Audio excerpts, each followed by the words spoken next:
If they don't have it, they come here. These CPUs are assembled in China, so they apparently, I guess, they have spare. 他说要再继续阉割一下。 And they buy it from these warehouses, which are on the upper floors in the building. They just have a carton. There's like probably a dozen tall and about the same deep. There's a cluster. Yep, as I said, they're being full. They're quite well utilized. One of them sent me this price sheet. We're multiple administrations deep in a technological Cold War over processing power between the United States and China. China's Cyberspace Administration has labeled some US graphics processing products as a security risk, seeking answers about US government backdoors in silicon. Meanwhile, the United States has imposed heavy restrictions on exports of graphics processing units, or GPUs, being sold to Chinese companies by American companies. The sale requires rarely granted licenses for each import scenario to legally export GPUs above a certain performance level, with the stated objective being to restrict progress of private and government projects, including AI development in China, while trying to maintain the US's AI leadership. The United States takes this so seriously that just this week, the Department of Justice had 2 Chinese nationals arrested in California for what it alleges is the smuggling of tens of millions of dollars worth of GPUs. Because where there's prohibition, there's smuggling. We spoke to everyone about this NVIDIA AI GPU black market in China and the US. We found middlemen who connect buyers and sellers. This is it. Cool. Wow. 坐，没事的。你是他的客人吗？我堂弟。你好。兄弟。 Users who can understand the demand and explain it using the most dystopian definition of wealth. How many GPUs they have. They have much more GPUs than us, than the university. Yeah, we're GPU richer. Oh, cool. Right. Wow. And we got them quite cheap. What model? This is A100. Oh, A100. These are A100. We also found independent repair shops who, simply doing their jobs, salvage valuable silicon components from dead PCBs of banned GPUs, innovatively hand-modifying them to be better than and have more VRAM than NVIDIA's own official product SKUs. 你在这里有48 GB 的4090吗？我们可以现做。 You can make one right now. Okay. 对，我们可以现做的。Hey, cool. We met multiple people who, when asked the same question, gave the same passcode-like Chinese idiomatic expression, or Chanyu. 你觉得 NVIDIA 知道？这个是当然知道的，但是就是它是怎么说呢？睁一只眼闭一只眼。This is like you turn a blind eye. Do you think NVIDIA knows? Do they try to stop it? 就是它是这样，可能就像睁一只眼闭一只眼。 And among others, we even spoke with a US-based Chinese national buying video cards in the US to strip them and ship the GPUs to companies in China, violating US export control law. I haven't seen someone have a computer in a car for a long time. These nervous laughs come from a viewer of ours while meeting in Arizona with a GPU smuggler we'll call The Plug. The smuggler spoke limited English, but they both understood one universal truth. Oh, the temperature is too hot. Yeah. Okay, 2 universal truths. The second one is money, and this battery-operated Prius-mounted GPU testing rig with fur mark is the least suspicious thing in his car with a spare license plate in the trunk. We'll come back to The Plug later. Black market is normally a phrase associated with drugs or guns, but there's a new kind of black market, and it's high-end AI GPUs. And this particular black market is worth billions of dollars a year, and it's hiding in plain sight.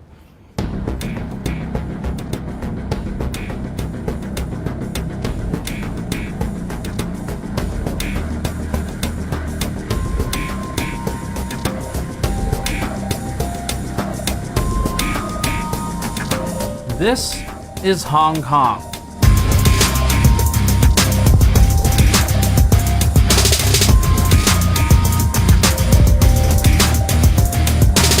It's our first stop on this journey. By skyscraper count, Hong Kong would be the tallest city on Earth. The density is unbelievable.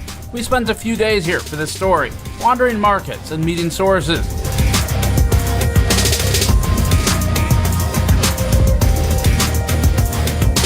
Do you feel like the ban, is it targeted at like military uses where they're trying to prevent that? I don't think from the U.S. government's perspective, there's this distinction between like Chinese academia versus Chinese military versus Chinese commercial. I think no, I don't think they really consider there's a distinction, right?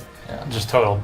Yeah, but very general ban. Yeah. So these GPUs are almost certainly moved one at a time, right? So it's very hard to get like a full XGX system, right? Oh, so the 90 normally comes from Australia and Taiwan. Yeah. And that's why we're here to learn what the demand drivers are for these GPUs, how they get into China, and more about the illicit side of the GPU smuggling business.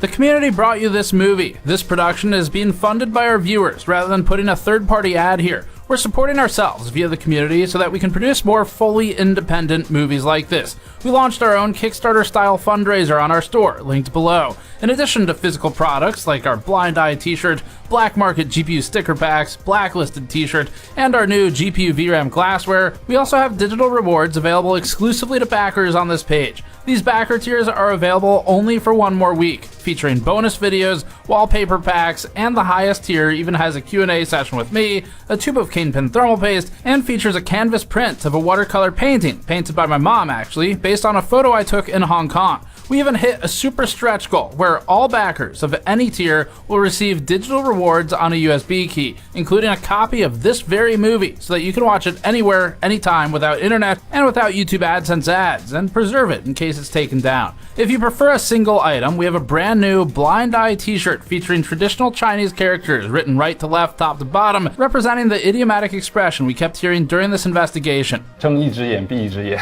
The shirt features a cyberpunk dystopian-style open eye with a camera as the iris. Our fundraiser's already hit several stretch goals, and because it's brought in so much, we're gonna release even more Black Market backer exclusive videos that you'll get shortly for backing this project. All of these items will ship throughout September and October as we bring them in, so place your orders now to get them when they go out. The link is below.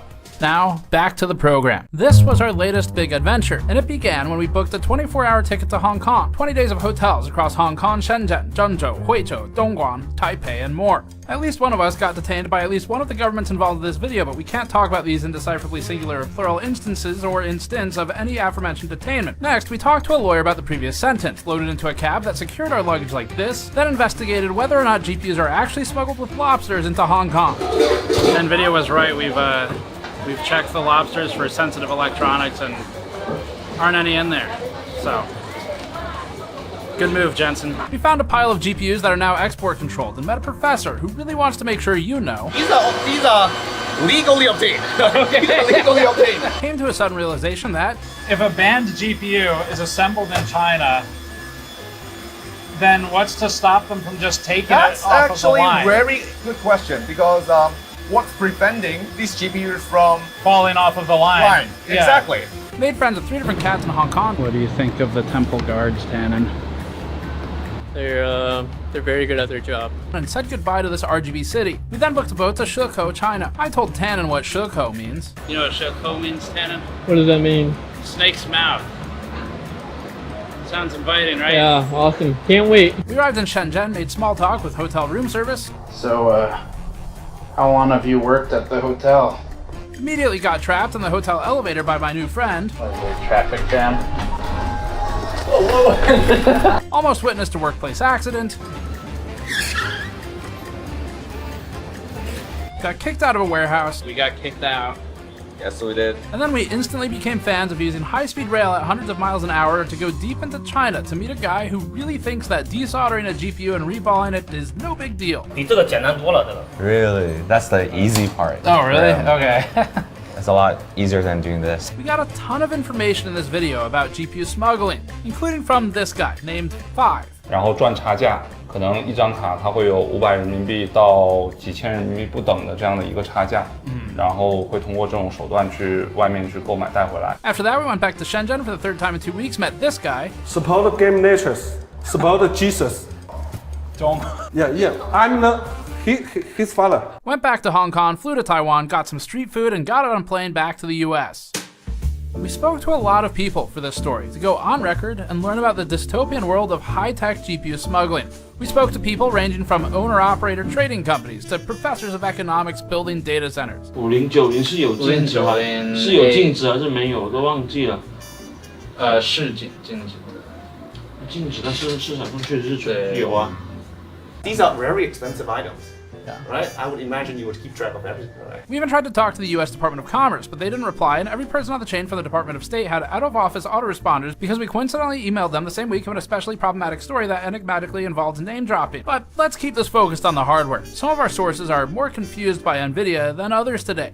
然后说要再继续阉割一下，变成5090地利，double 地。 And people seem to laugh every time we ask about how many Intel GPUs they sell. 英特尔的显卡是吧？ Intel 的显卡呢？英特尔显卡没有啊？ But we want to connect as many dots of the smuggling line as we can today. And that's why we shot over 12 hours of interview footage that we just spent weeks cutting down for time. The point is finding people who know people, and each person in our lineup today has led us to at least one other person in this video, eventually building the full pipeline of smuggler to user. Although this story isn't about drugs, it is about a different thing that billionaire executives use to get high from. Is AI. AI. But before we get to any of those interviews, we need to establish the basics of this geopolitical mess. The story is complicated, so we'll start with defining these key facts. Why these GPUs are banned, the new 15% license, which only applies to 2 GPU models, who buying and selling is legal or illegal for, and then the timeline. AI GPUs have been in even the mainstream news constantly. China has spent decades modernizing its military with the express goal of catching up to the US. AI-enabled drones are key to achieving that goal. We still sell billions of dollars a year of semiconductors to China. We just cannot let them access the most sophisticated, cutting-edge artificial intelligence chips. The export ban did prevent China from getting the highest-end American chips, but it did not stop China from catching up in the AI race. China's AI technology is getting a lot better. The concerns over Chinese focus on AI. China. This story has been a complete mess to follow. It's spanned years, and now 2 US administrations. We ended up with over 400 pages of research and maps and finding sources and trying to understand the laws. Here's why governments care about AI GPUs. NVIDIA functionally holds a GPU monopoly in our sector of the industry, which is building computers to play video games. That now feels relatively innocent by comparison to AI. The company leveraged decades of gaming domination to build a foundation for what it now focuses on, which is making the most powerful GPUs for AI in the world. Reports warn of NVIDIA product use in nuclear weapons research, facial recognition technology allegedly used in Russia to suppress dissent, and growing concerns of AI facial recognition use in the US for similar deployments, alongside reports of use in international spying and in drone warfare. NVIDIA finds itself in the middle of all of this. Even though NVIDIA disputes selling to some of these entities, for example, it says that it doesn't sell GPUs to Russia, the products still find their way there. So NVIDIA is making money one way or the other. Someone is buying it, maybe from someone else who bought it from someone else, and much like we're talking about today, it might be transacted through smuggling. But NVIDIA does end up selling the device ultimately to somebody. Regardless of who they sell to, NVIDIA plays a big part in this worldwide obsession with AI will also create AI, using AI to create AI. And we think it's playing all sides. We'll talk about that more at the end, though. And besides, when there's a gold rush, it's better to sell the pickaxe than swing it. There's so many companies that would like to build, they're sitting on gold mines. Gold mine. It's a gold mine. It gives me tremendous joy if you just buy something from NVIDIA. We're going to be rich.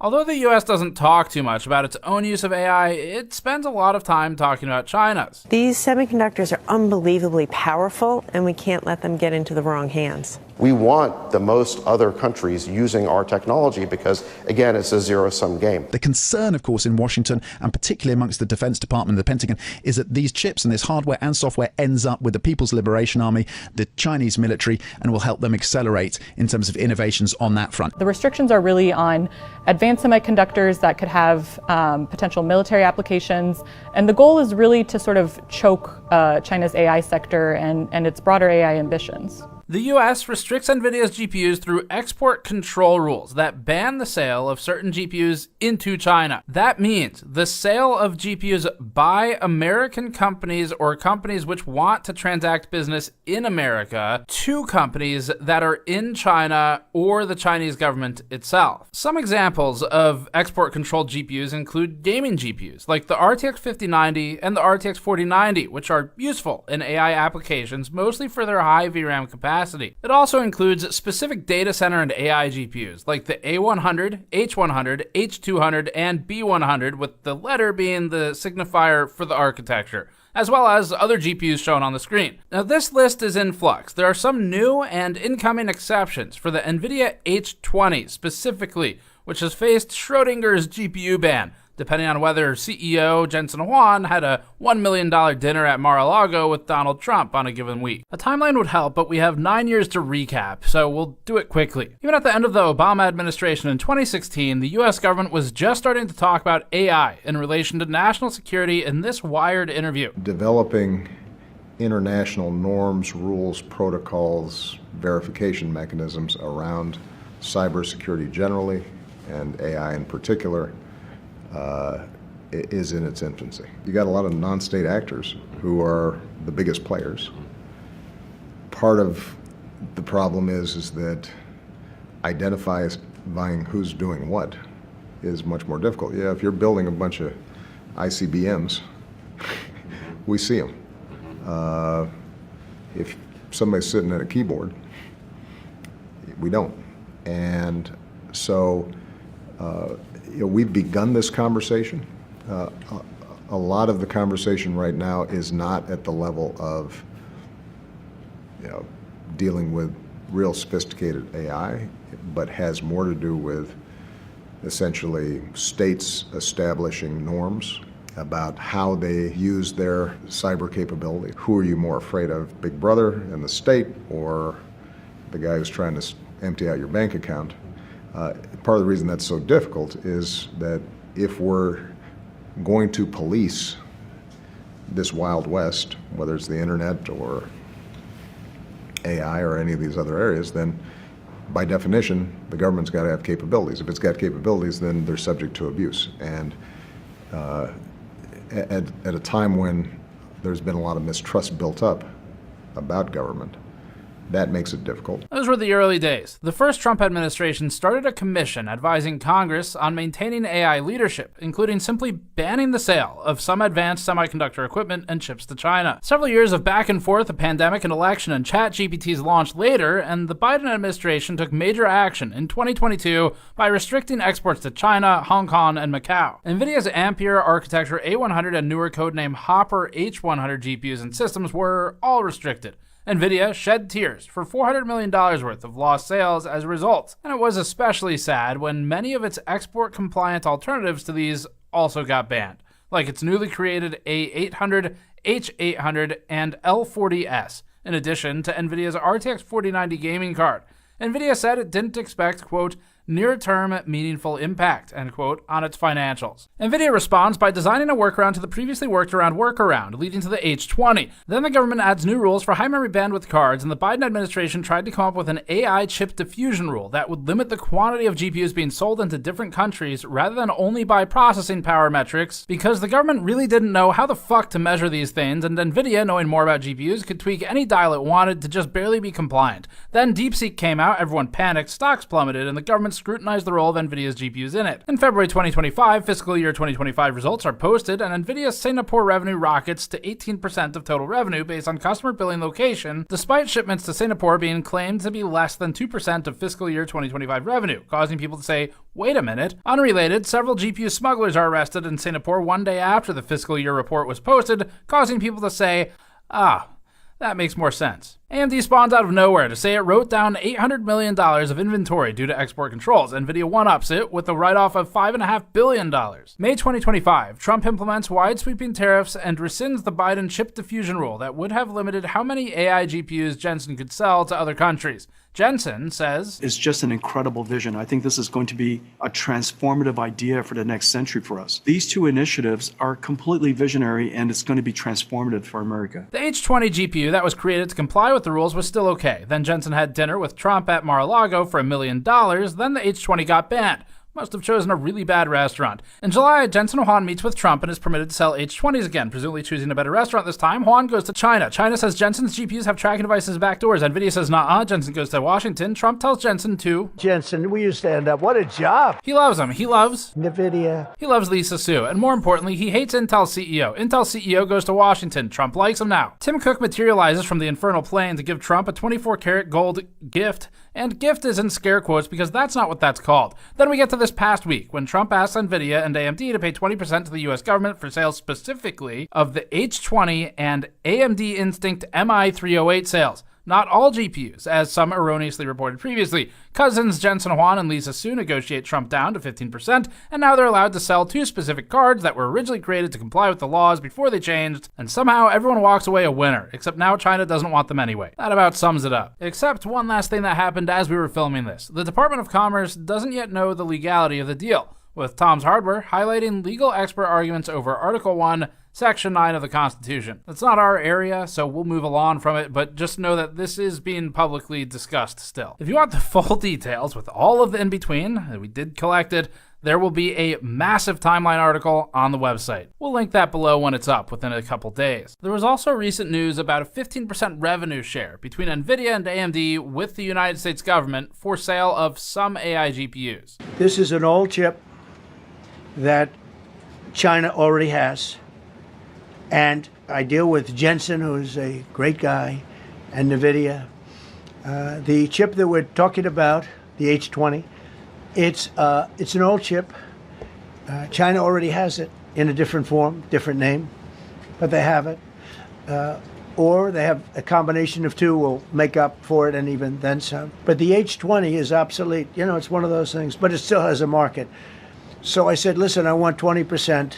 If I'm going to approve this for you, for the country, for our country, for the U.S. I don't want it myself. You know, every time I say like 747, I want, yeah, for the Air Force. So I just wanted, so when I say I want 20, I want for the country. I only care about the country. I don't care about myself. And he said, would you make it 15? So we negotiate a little deal. So he's selling a essentially old chip that Huawei has a similar chip, a chip that does the same thing.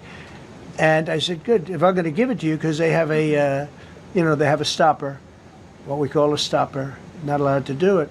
It's really known as a restrictive covenant. If you were to only read the headlines, you might think this applies to all GPUs and that the ban is over. And then you might think that a market in China, or in the US's eyes, an illegal market in China, would cease to be so illegal. That's not the case. So I released them only from the H20. This new 15% revenue share would, if it's legal, and they're not sure yet, allow NVIDIA to specifically sell the NVIDIA H20 GPU to approved Chinese entities. They likely can't be on the entity list.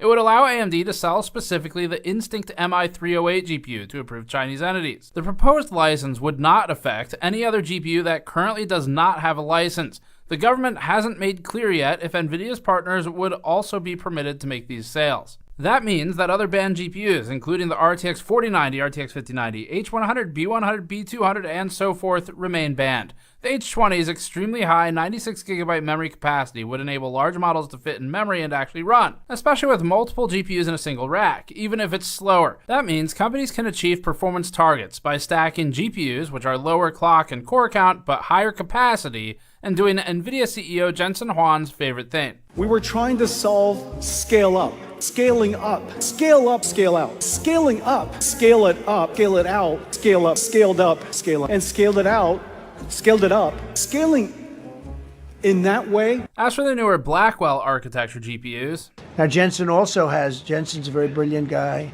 and Jensen also has a new chip the Blackwell. Do you know what the Blackwell is? The Blackwell is super duper advanced. Let's not give NVIDIA any ideas for new GPU names. I wouldn't make a deal with that, although it's possible I'd make a deal, a somewhat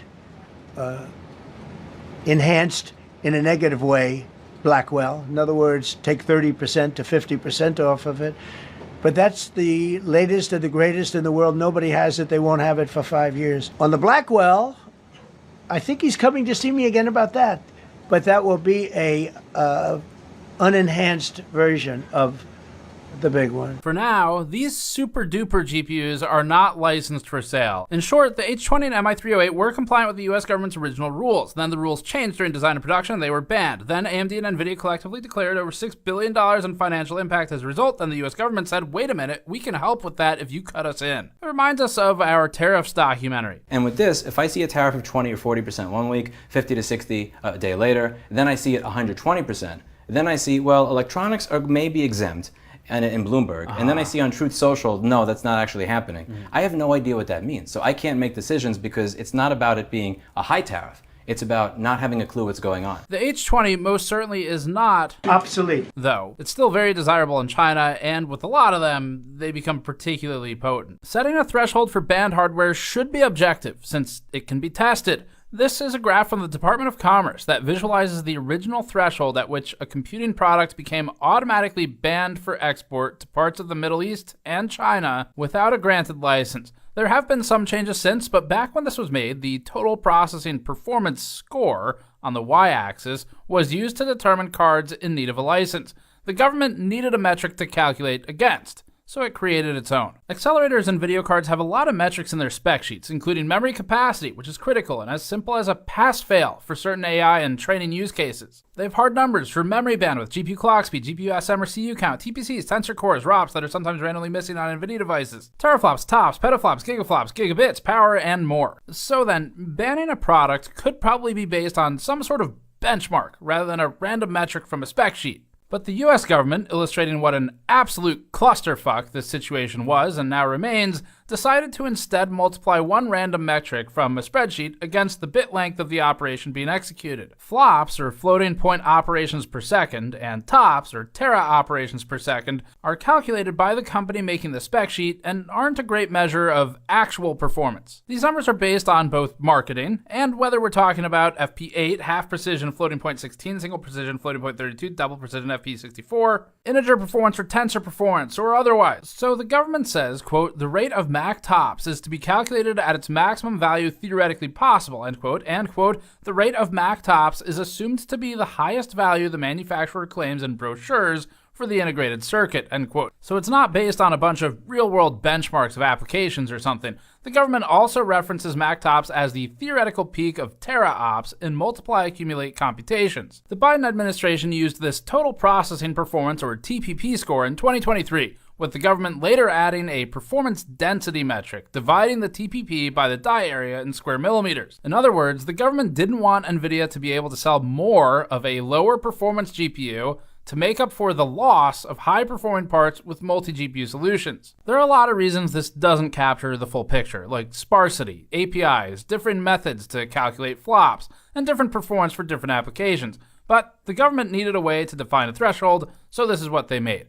The limit was a TPP score of 4,800, exceeded by even the RTX 4090 when calculated using tensor performance. Now, if this doesn't mean anything to you, that's okay, because it probably doesn't mean anything to people signing the laws either. Or maybe that's not okay, but you get the idea. Something like a higher memory capacity, lower flops performance GPU, or even series of GPUs like 30, 60, 12 gigabyte cards might be able to get the work done more effectively if it only needs memory.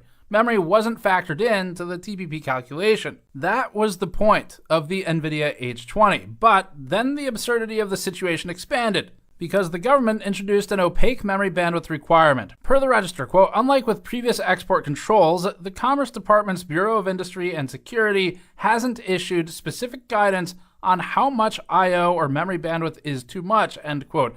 but they did decide that there would be a limit. So to recap, it seems like across 2 administrations, the United States is creating formulas based upon numerical calculations, and then when NVIDIA and AMD tweak the numbers to fit within that box, it's retconning those rules in a guess and check process. We spoke to a lot of people in this piece, and it's multilingual, which made it complicated. In order of appearance today, the discussions come from Dr. Vinci Chao, senior lecturer in the Department of Economics at the Chinese University of Hong Kong, responsible for building his department's machine learning servers and sourcing the GPUs from middlemen suppliers. Dr. Zihao Fu, a research assistant professor at the Chinese University of Hong Kong and an affiliated lecturer at the University of Cambridge. Zihao specializes in both computer science and linguistics. Various retail workers at computer markets in Hong Kong to get a ground-level understanding. Joe, the creative director of product at video card manufacturer Yeston, who worked with us for a separate piece, not this one, but he showed us his factories and suppliers, so we've included clips here as we relied on those tours for an understanding of how GPUs are brought into China for assembly on PCBs. An anonymous seller who goes by the pseudonym of Silver, based in Shenzhen, Bao'an, and managing a warehouse in Hong Kong that receives and processes smuggled GPUs. Vincent, a resourceful fence who lives next to the warehousing and markets filled with GPUs and accelerators.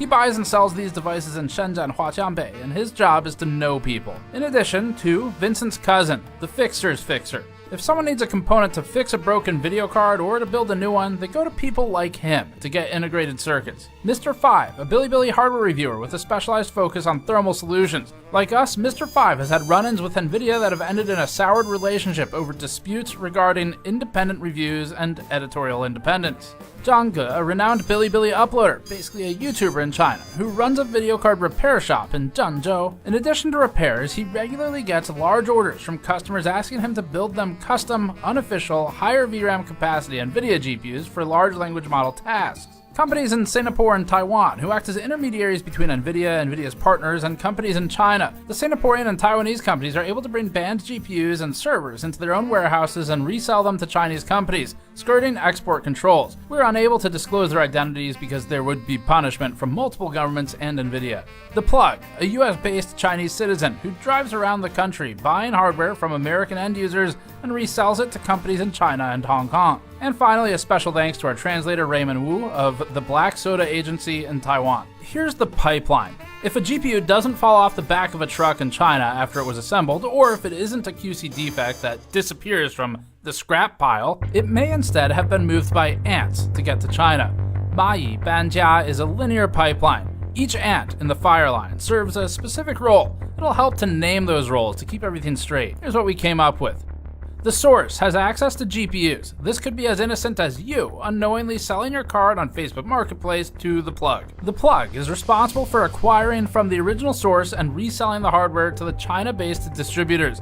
In between, there's a mule. Sometimes this is the Plug himself doing a trip home. We learned that overseas students also regularly return with what are feasibly defended as personal GPUs that they bought at Best Buy and then may get resold for markup and profit. In either case, the mule gets the GPU into the country either by shipping it without interception or by hand carrying it. Next is the middleman, receiving the GPUs and often interfacing with or managing the warehouses that store the cards. The middleman buys from multiple plugs, including factories that get rid of rejects with fixable or unimportant QC defects, then sells those devices to more localized distributors. That's when we get to the fence, who buys and sells GPUs between middlemen and warehouses to end users in China. Then we have who we're calling the fixer, except this time it's literal. The fixer is an optional step that may involve soldering and modifying a GPU to improve it beyond its original specification and make it more marketable for domestic AI uses. They might also just fix QC defects from factories. Finally, we have the user. This is self-explanatory. The user is the demand driver, and oftentimes, large enterprises want dozens or hundreds of GPUs or more, while smaller users, like the university, may just want individual units or small batches. With everyone's role named, let's continue. And now, we start our journey. First stop, Hong Kong.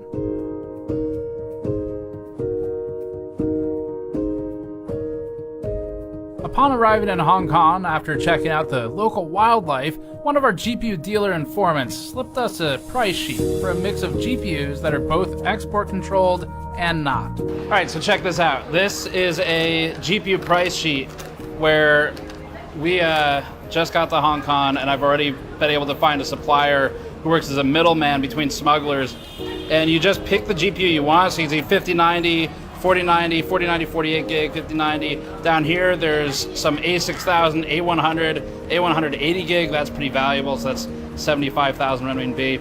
And so I found a supplier where basically the person who provided this is local, and they work with the smugglers. So they sit between the smuggler and the customer to supply and source GPUs.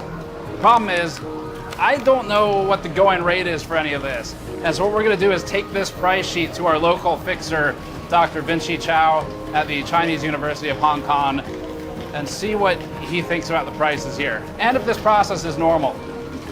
So for that, we hopped in a classic Hong Kong cab and headed across Victoria Harbor over to the Chinese University of Hong Kong.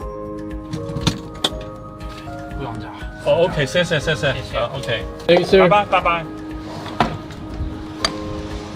We found Dr. Vinci Chow through a Reuters story from a couple years ago.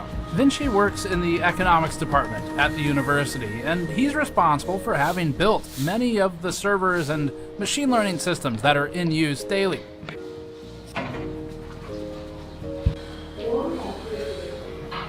Here's some professors. Oh yeah, Vinci. He has a whole blog detailing his process, including the difficulty of sourcing components and the ease with fixing problems when so close to Shenzhen, such as having custom PCIe riser cables built and basically done the same day. Dr. Vinci Chow is the right person to start us off with this story and educate us on where to go next. We're here to learn the user's perspective, because before there could be any kind of market for it, there has to be demand. And that is what the university and organizations like it generate.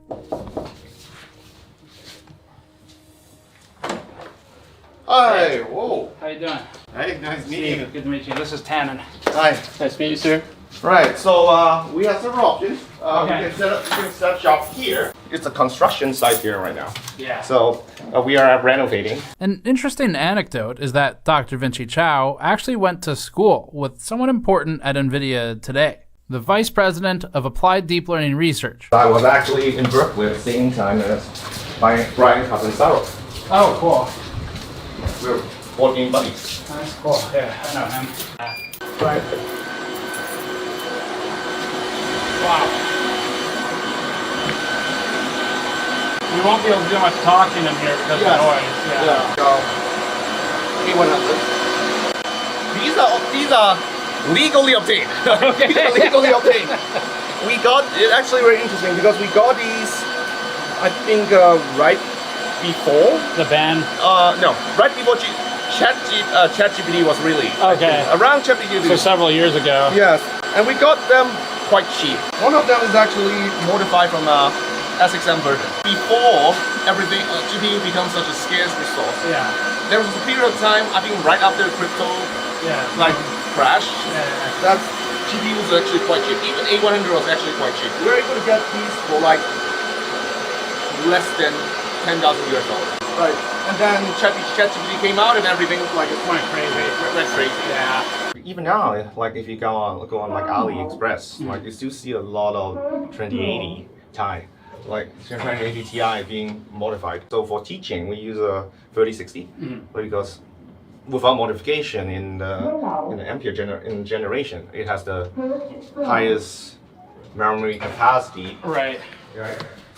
But it's all gone. Like clearly there's demand. It probably makes sense for us to get the mics on. Because of the way we shot this, you get to see something you don't normally get to see in our stories, which is all of the conversation leading up to formally filming. Sometimes there's more interesting information when we're just spitballing. Like I guess even universities have become more secretive, right? In the past, universities were very open, right, in terms of what we're doing, what we are capable of. These days, I think there are second thoughts. Some researchers might not want to be being so open. Yeah, the collateral damage is an interesting right. And topic. On the other hand, it's interesting because it's export ban, right? So it's illegal to export to China, and that'll be one of my questions for you. Without permit, right? But then it's completely legal on our side, right? There's nothing that says that you cannot buy high-end GPU, right? So from our end, as long as we follow all relevant procedures, right? There's absolutely nothing illegal about for us over here to buy these GPUs, right? So that makes it for a very interesting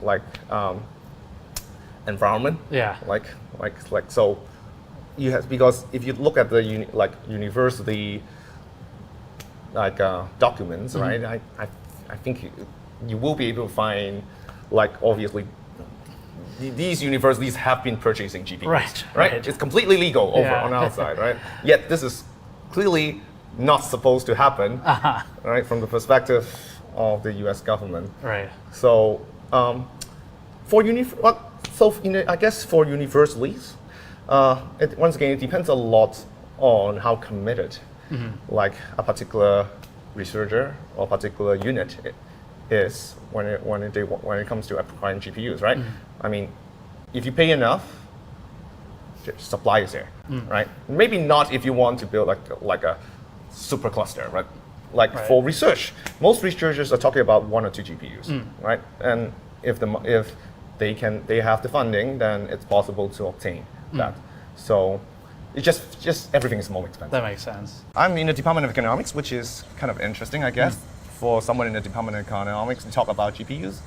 But we started building our own cluster during the COVID, right? Well, not just we, but you specifically. Well, me, all right. Yeah. So I'm responsible for that. Yeah. So it's we because the department has to fund it. Right. Right. So I am the one who plans these things out, but the department funds it. I started building my own desktop computers back when I was in high school. Cool. Right. Hong Kong is a small place, right? I guess we'll visit that later on. But in Hong Kong, you can actually physically visit computer malls where you can just pick whatever parts you want. And then during COVID, then we had this idea. Then we probably have to try to provide remote access to computing power. The first GPUs we have was 1080 that we obtained from the computer malls, $500 each. Back then I was thinking that's so expensive, $500 for a GPU. If you were to ask one of the local supplier, how much, let's say H200 is going to cost, it's going to be about 30K. US. 30K US. There's a big premium for data center GPUs, right? So even if you obtain an aging A100, that's still going to be almost 20K US. Is anything from Blackwell over here yet? No. Not yet. Not yet. It's illegal for a company like NVIDIA to sell them into China. Right. But not for anybody here to buy them. Yes. I messaged some sellers on Alibaba. Right. And one of them sent me this price sheet. Ooh. Tell me, what do you make this? Do you have any H200s in your servers? Well, we want some. Okay. We want some. I can connect you to the supplier. We want some, right? We want. So what like that? After tax, they want $213,000. What is that in US? Let's see. So that is $29,700 US. That's about I think the right price. I don't know what MSRP is, or if they even have one. I think, but first of all, it's not like there are a lot of companies, even in the States, that would just put out a MSRP and they just buy it online or something like that, right? Right. But I think for the few companies that actually list a price, I think it's actually the premium is, as I said, it's surprisingly low. Right. It's almost as much. It's just about the same as the MSRP, as far as I can tell. Do you know how these companies, the suppliers, get the GPUs? Any idea? Because I've read a lot, right? I've read that I came across a Chinese phrase in one of the Baidu searches I did, and I think it was "mai banjia" or something.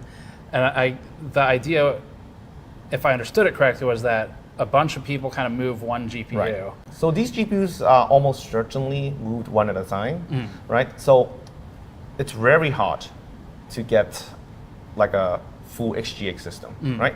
These days, most of the vendors would recommend getting the PCIe versions of the GPUs because it's so difficult to smuggle in a full HGX system, right? Okay. Yeah. Now, if you want an HGX system, for example, the companies that have ways of obtaining them would recommend that they be installed in a different country. Okay. Right. So yeah. basically, you can like acquire HGX and then have it installed in like Southeast Asia. Okay. Right? So meaning. Right. It would actually physically locate it somewhere else, and then you remote into it. Right. Okay. That's what they would recommend if you want that. If you actually want it on premise, right? If you want it here, then almost every one of them would recommend that you just get the PCIe version. Okay. So that probably just because it's easier. It's easier. When you put in an order to buy something, is it already guaranteed here at that point, or do they have to get it? Depends. Okay. Some companies have limited stock. We're talking about probably maybe a dozen, right? So, but if you want more, then you would it would probably have to be like ordered and like a deposit or something. Yeah, shipped in from somewhere else. Any idea what happens if they get caught? I mean, to your money, you know, like. Well, we don't pay. Okay. Until we have to pay deposit, right? But then I presume if they cannot deliver, you maybe get it back. We will be able to get it back locally, since I mean, we're not doing anything illegal, so we can just go to the court and suit them. And do the local governments even care? I mean, like, because I guess that was one of the things that was unclear to me, where if it leaves the U.S., like let's just say,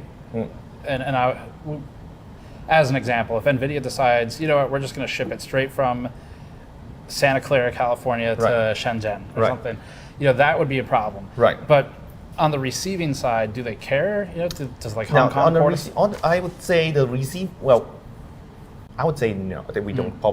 We probably don't care. Right.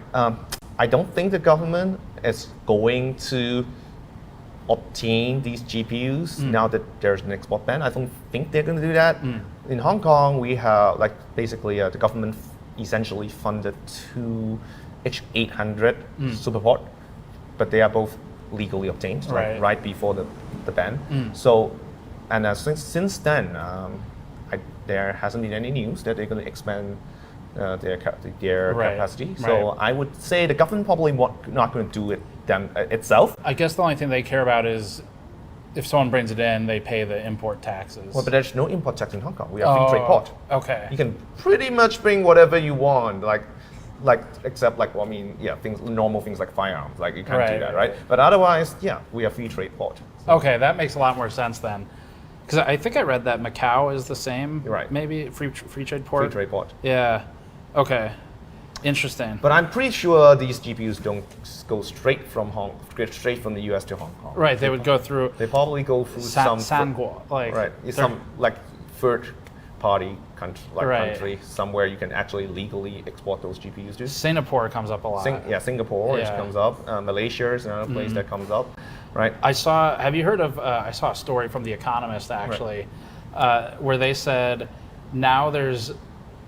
Like they referred to it as, I think, data smuggling. Right. They're talking about bringing data from countries with the export ban to Singapore to have it processed locally. Right. So I think it's similar to what some of these companies have offered us for consideration. Is that given how hard it is to bring in a large system, it's actually easier either to fund a system in Malaysia or Singapore, or you just rent capacity there, and then just remote access, right? Yeah. I mean, I guess the reason why you actually have to take physical hard drives back and forth is due to the size of the data. Right. It's going to be hard to transfer data remotely, but otherwise the idea is the same, right? Given that you cannot bring the system in, just have it somewhere you can access. How you doing? Steve. Hi, I'm Steve. I'm Zihao. Good to meet you. Yeah, good to meet you. What department are you in?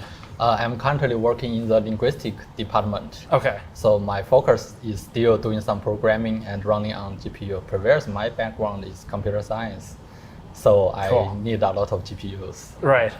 So you've already got the computer science background, but then I got a computer science background in this university. Yeah. Do you have your own server cluster? Is it separate from the econ? I think they have the best one. Okay. This is the best one in this university. So who built the one for the arts department? Actually, we use the university's GPU. So university have a central GPU, and everyone can use that. If you buy some GPU and they can help you to manage that GPU. Okay. So that's how we are using. But I believe they have much more GPUs than us, than the university. Yeah, we're GPU rich, right? Right.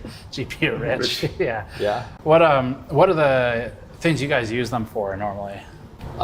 Just the training and inference large language models. Okay. Like for me, my research is about large language model. Yeah. So if you want to train a model, teach the language model to gain more knowledge, you need to fine tune. And before that, maybe a few years ago, we just train from scratch. But now it's not that popular. But we still need GPU to fine-tune models. Okay. So this is why we need that. What are the common uses for the models themselves? Like, do students use them for research, or what's the? Yeah, if you are in the university, so mainly for research. Okay. So currently, because a large language model can do a lot of things, a lot of research department will focus on using that. So a lot of research will be focused on how can large language model help them. For example, like cleaning the data and doing some basic inference, or just imitate human to do some research. Okay. Something like this. So it will be Do you guys ever end up working with each other? No, we Not haven't. really. Well, we are, our two faculties are in talk of collaboration. But as you said, like a lot of demand really coming from researchers that are using these models for things like processing large amount of text data, right? Right. So, like in the past, what we would do is that these researchers would hire junior research assistants to go through text data manually.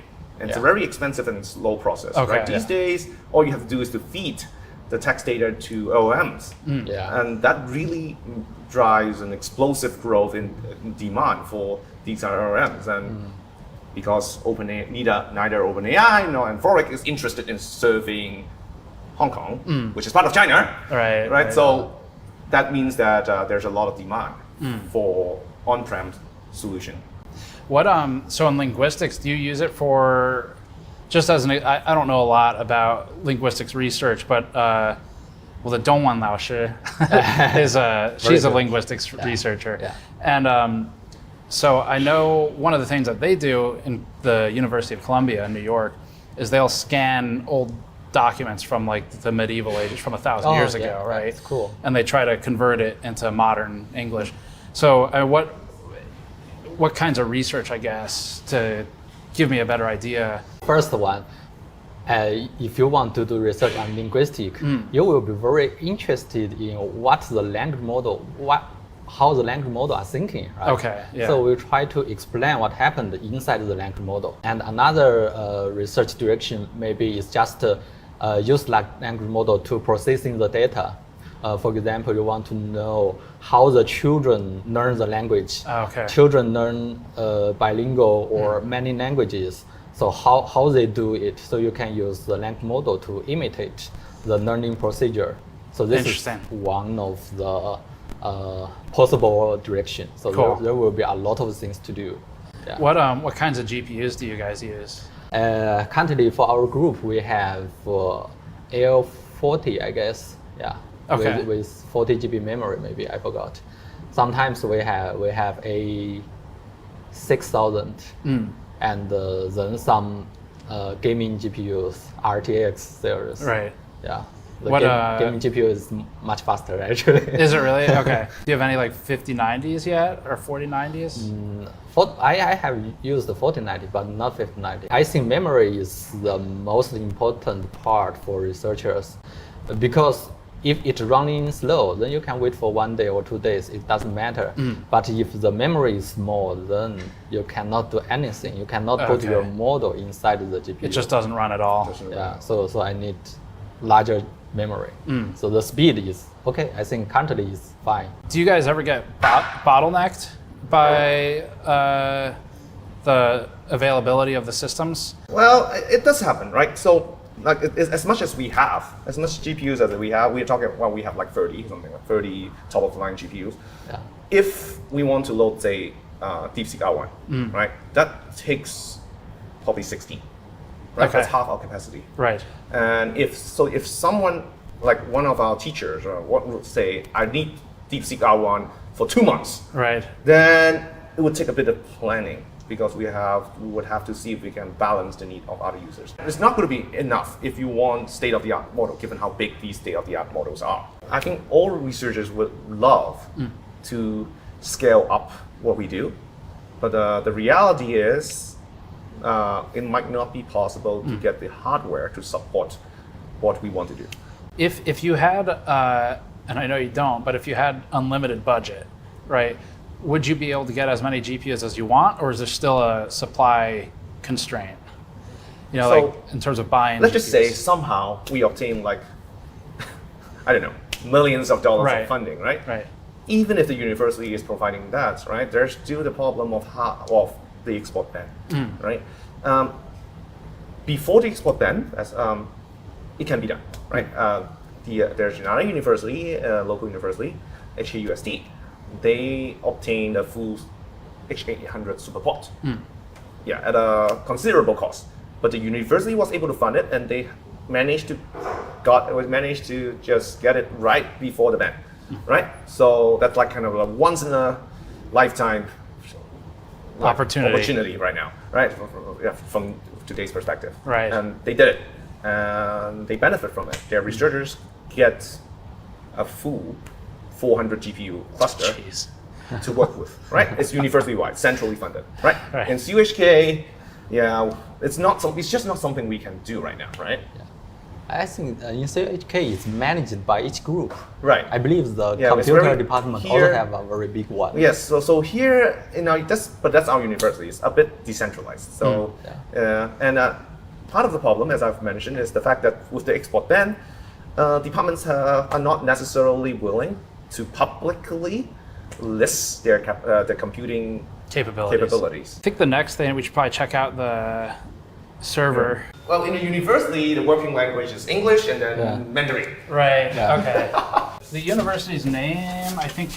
Oh, that's okay. The That's Chinese one. and we have to clarify, because people always come with this question. The Chinese University of Hong Kong. 中文嘛。香港中文大学. We teach in English. Okay. Chinese means Chinese culture, Okay. Chinese heritage, not Chinese language. Okay. Right? That's what a lot of the exchange students was confused about. Right. They thought like we teach in Chinese. No, we teach in English. Okay, interesting. So this is your super cool. cluster. Here's our cluster. Have you seen it before? In some other places. Oh, but never his. Yeah, never here. Cool. Yeah, never in Hong Kong. Yeah, as I said, they're being they're quite well utilized. This is actually not part of the cluster. This is our non-cluster stuff like web server and stuff. But so these two racks are the cluster. Did you have to do anything special for the air conditioning? So I mean, as I said, this is kind of like clandestine, right? The thing is, these GPUs are very hot, right? A single 8 GPU system can put out like 4,000 watts. Oh, okay. Right? So it's like two hair dryers. So when you say a single 8 GPU system, how many does each rack or each blade have in it? So like a 4U unit these days, like these ones, like this one, like and this one, these ones, these are all 8 GPU systems. Okay. Right. So for you, is each of these all different configurations? So now our cluster was built up over like almost 5 years, right? So that's why we have some really old systems that come from 5 years ago, and we just keep adding things. That's a bit different from, let's say, full SuperPort, which is purchased in one go, then everything will be the same. Right. Right. Here we just keep adding capacity and just leave the old components until they gradually not work. Until they're not useful anymore. They're not useful anymore. Right. Did you have to do special power design, power delivery, cooling? Yes. You cannot just plug these GPUs into a wall socket. It would blow the fuse immediately. So we need two three-phase. We have two three-phase power specially installed in this room. So they have these massive plugs for power. There's one there, and then there's one over here. And then you can actually see they're running flex ductwork. And you can see it shaking at the bottom of that one in the back, where it's actually shaking because it's pulling in all of the exhaust from the servers. And they're piping that up So I think that's the return. That might be the front side. We'll take a look, but they're basically circulating it with the flex ductwork. Crazy. And that looks like maybe more, I think that's more AC going up to the mini split up top. I guess how many, A100s or H100s? Right, we have something like 30 A100 class GPUs, and then we have a bunch of like 3090s, 3060s, right? So in total, we're talking about 50 or 60 GPUs. Okay. Right. So yeah, but the top of the line GPUs are for teachers. What are the 60 class cards for? Like 3060s? Teaching. Example? Just teaching. Teaching. Wow. It's for teaching. So we have these undergraduate machine learning courses, and we let students load hugging face models. These 3060s are for them. We don't want them to occupy the A100. Right. So, and 3060s have 12 gigabyte of memory. That's right. That's more than enough to load some of the smaller. The good ones have 12. They made another one. Right. We make sure we get the 12 ones. Right? Yeah. So that's sufficient for loading a small model that they can work on. Right. Does memory bandwidth matter a lot? It matters. So to better utilize the resources, we offer the options for each researcher to load their own model, but we have also this centralized, like our own local ChatGPT thing. We have used Open Web UI and with with VLM as the backend. Right. So we offer just this pre-set up system where we can serve like Germer, we can serve DeepSeek, and then when it comes to getting high throughput, bandwidth would matter. Because for the export control, the U.S. government does a calculation, right, for some amount of points. Like they made up a system. And memory bandwidth is one of the components of the formula. Yeah. They're getting smarter, right? Yeah. Because there has been multiple versions of the band, right? The very first band was targeting the NVLink, I think. Okay. The A100 to A100 as NVLink. So that has a little effect. Yes, it's a bit slower, but it's still okay, right? And then I think they switched to targeting the flops. Yeah. But that I think there was a certain amount of flops you can't exceed. Then I think depends on workload.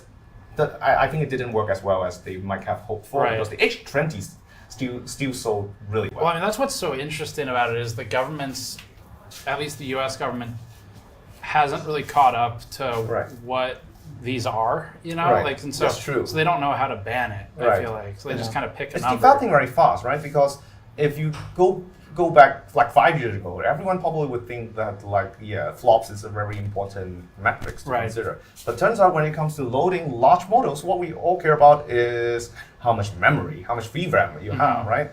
You simply cannot load a model if you don't have the VRAM. Right. So now H20 becomes a very attractive option because what's the spec on the H20 again? Do you remember? So H20 has drastically lower flops, right? But then it actually has more memory than the original H100. What's the capacity? I think it's 94, 96 versus the 80. Yeah. The original version 80 is 80. Right? So it's actually in some sense more attractive. So everything you guys have named so far, it's all NVIDIA. So are there any non-NVIDIA GPUs like in the university cluster? I think currently, I didn't say any non-NVIDIA one. But I think it's promising, the AMD one.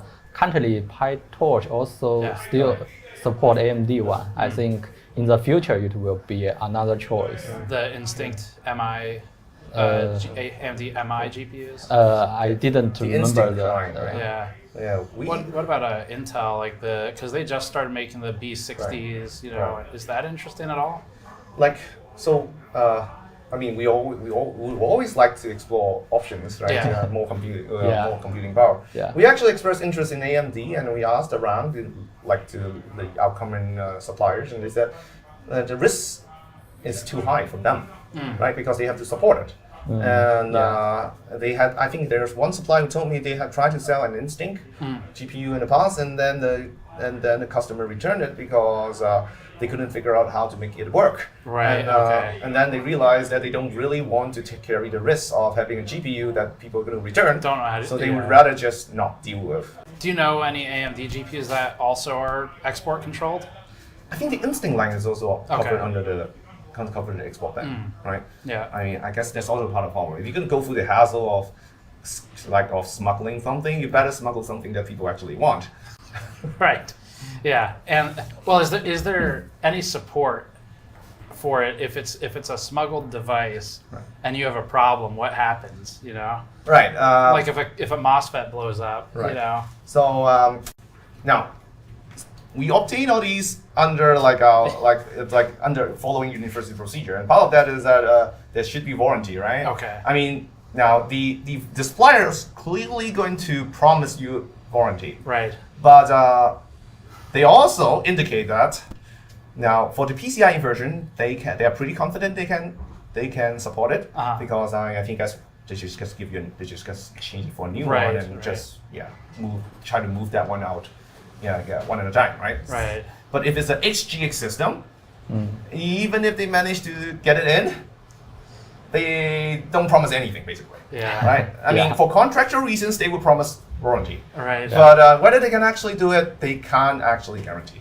Okay. Right. So actually, we have a legally obtained HGX 800 system that we got before the ban. And as far as I know, after our initial, I think 5-year support contract ends, it's not possible to renew. There's a 4U system with 800 inside. Do you ever physically go to pick up the GPUs when you're arranging from a supplier, or they just ship it here? They usually ship here. So it's just like Express. totally normal commerce, basically. Right. They just ship here by It's so interesting because I feel like when you think about like this concept of like the black market GPUs, and earlier I had said I found online a story that talked about Mai Banjia. And you think of it like that, it seems like when you go to buy a GPU that's banned, it feels like you would be going to a dark alley and handing him cash, right? Yeah. And he hands you a GPU. But that's not how it works. Yeah. No. So they just ship it. I think it's good. That way it's good for personal usage. It's not quite good for a very big cluster. Right. Yeah. So if it's that sort of easy where it just ships to you, does the ban seem effective? Like as I said, if it is effective in preventing the building of a very big cluster, right? It's just not possible to get 100,000 of these GPUs. Like we heard about some of the other companies having. Right. Yeah. And I think there are like people from the company who refuted that idea, right? We don't really have that many. I think that's right. Right. Why do you think the U.S. government cares so much? Like, what is it they're trying to prevent? I guess they just want to delay the speed of other countries of training the model. But seems I don't know, their ban is very weird actually. Right. Yeah. Do you feel like the ban, is it targeted at like military uses where they're trying to prevent that, and then it just happens to affect you guys as well? Or are they targeting, you think, just companies in general? I guess it's in general, every company, every people will be influenced by this. So I guess just to delay the speed of research. Yeah. Just like my experiment, for example, if I can have better GPU, I can finish in 1 day. But now 2 days or 3 days, that's fine. You just wait a little bit. You get the same thing. I don't think from the U.S. government's perspective, there's just distinction between like Chinese academia versus Chinese military versus Chinese commercial. I don't think they really consider there's a distinction, right? Yeah, just total. Yeah, very general ban. Right. I know Huawei has the new Ascend, I think it's called. Yeah. Is that interesting at all? I mean, does it seem like that's promising for you guys? Huawei's GPU, I think they built that for many years, and they also trained some language model based on that. So currently, seems no friends around me are using. But maybe in the future they are trying to try that if they still cannot get the NVIDIA one. Do you guys need CUDA for your stuff? Oh yeah, definitely. If you want to train the model, you need CUDA. Right. So I feel like we can still get by because we as I said, we're not really needing that many GPUs, right? Yeah. So there's still enough supply NVIDIA GPUs supply around for what we need. Right. But if we want to scale up, then NVIDIA is just not possible right now. So probably one way, eventually, like something like Huawei Ascendance would be. You said you have an interesting GPU that was modded, I guess? Yes. We have several GPUs, like as I said, like this is one of those like reference board. Yeah. And RTX 3090. Yeah. This is a 3090. This is a 3090. I think it's very Chinese specific, right? Yeah. I don't think you can actually. They were not popular in the US. You Yeah, could that- get them, but not many. Yeah. Because they're noisy. They're Yeah. really noisy. Yeah. And the only reason to get these is because you want like multiple of them. Yeah. Right. Packed closely together. They're designed for that purpose, right? So they have these kind of slots. One of these I think are like a normal, actual PCIe version of A100. And this one is actually a modded version, but they use the same casing. Okay. So this one is actually modded from a SXM version. So if you install it and take a look at the NVIDIA system information, this one will show up just like it's shown as SXM. SXM. Okay. SXM. Right, but they look the same. This is actually a very interesting question because, as far as I understand, this is possible because these GPUs are assembled in China. These GPUs are assembled in China, so they apparently, I guess, they have spare casings. Right. Well, so here's a question for you: if a banned GPU is assembled in China, then what's to stop them from just taking That's it off actually of the line? a very good question because, as far as I know, even the H200 seems to be assembled in China. Yeah. And I have no idea what's preventing these GPUs from falling off of the line. Yeah. Exactly. So, yeah, I don't understand how it works at all. How is the ban even going to? How is the ban is even working? Like the box of these GPUs clearly state they are manufactured in China. Right. Right. So I'm not sure how actually that works. I mean, cause it's like NVIDIA's not allowed to sell it to China, right? But they can make it here, China, and then the intent, I guess, is they ship it somewhere else, and then they can't ship it back. Right. But it just seems like if I'm the factory, it seems like there's a lot of money in. Right. So we had some QC defects, right? Right. So my guess is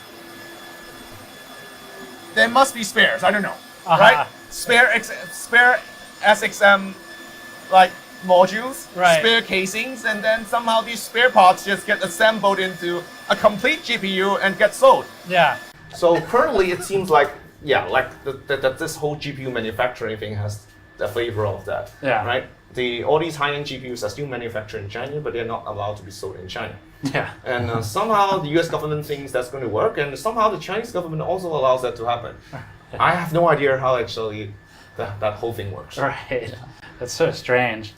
Because like the GPU silicon is made in TSMC, which is all over Taiwan mostly. Yeah. So they make it there, they ship it to the factory in China, I guess, and then an SMT line must populate the board. Right. One of the GPUs we have, one of the A100s we have, they're modded. I think one of the NVLink doesn't work. So my guess, the explanation is probably failed QC. Right. And then it just gets assembled and. Right. So, and so then you have 2 out of 3, I guess, NVLink? You just have, so it's just going to be slower. Right. Right. But for a bargain price. Yeah. Right. Is it cheaper than like a fully functioning? Yeah, like I think it was cheaper. Okay. It was cheaper. But doesn't make a difference if you're just using one GPU. Right. So it would be a bargain. Interesting. Yeah. Do you think NVIDIA knows that all of this is happening? I would be surprised if they don't, right? Yeah. I would be surprised. Right? I would be really surprised if they don't. Right? These are very expensive items.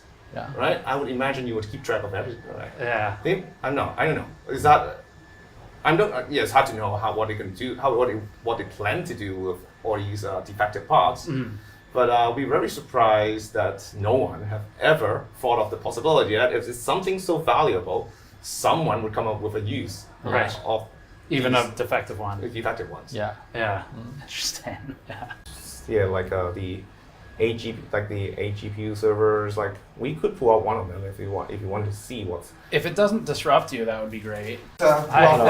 One of them, and then we have another. Yeah. pull out one. This seems interesting.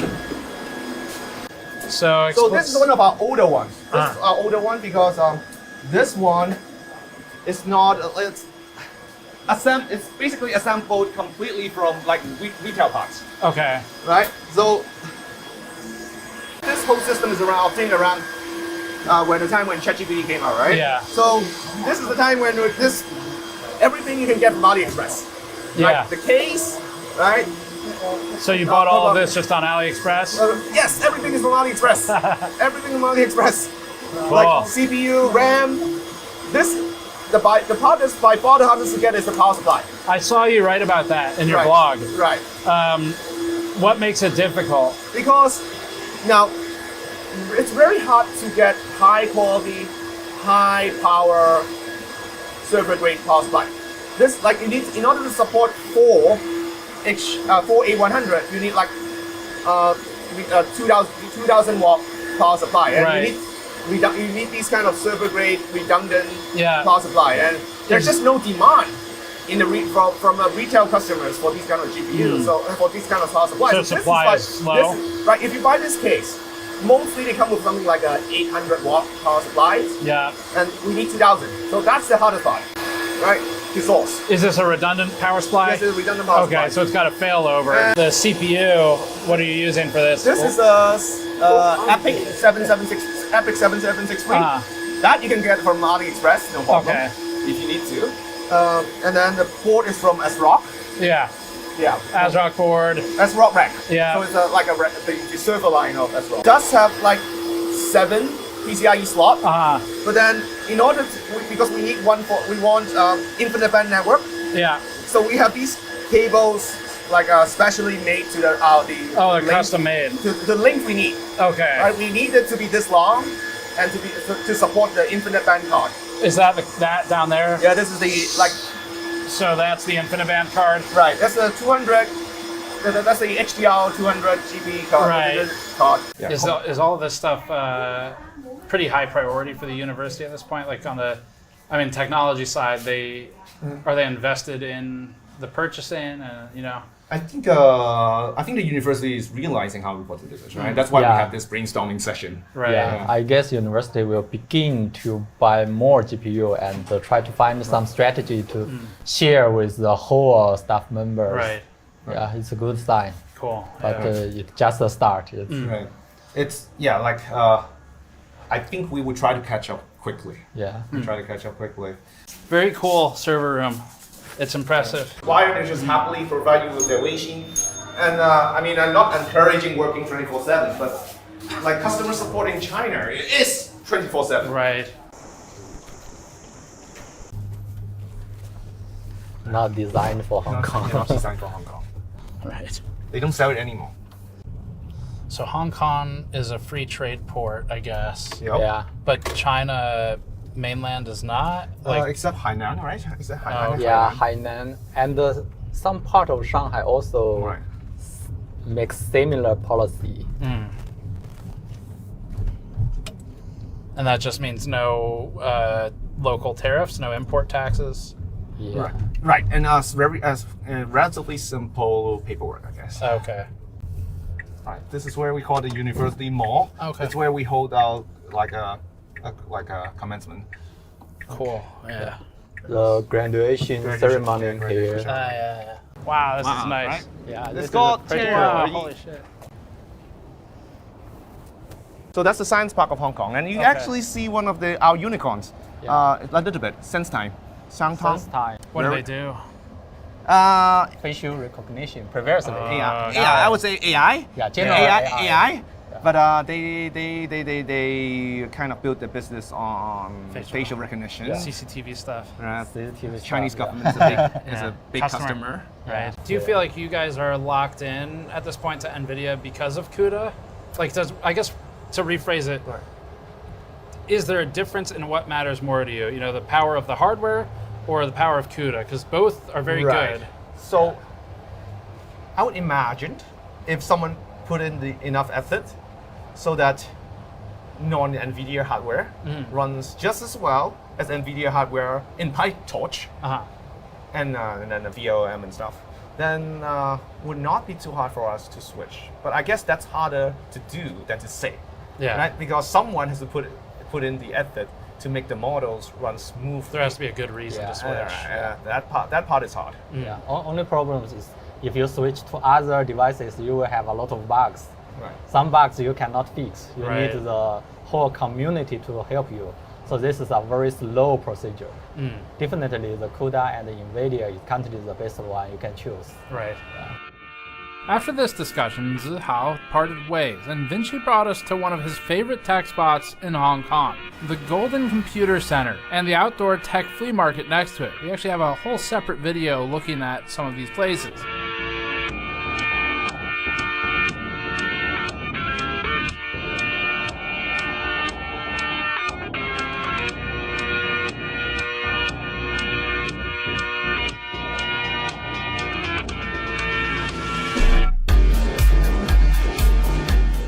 After this trip, we asked him if we could go find some supposedly banned GPUs, like the RTX 5090, except available in public, where, in theory, you shouldn't be able to find it.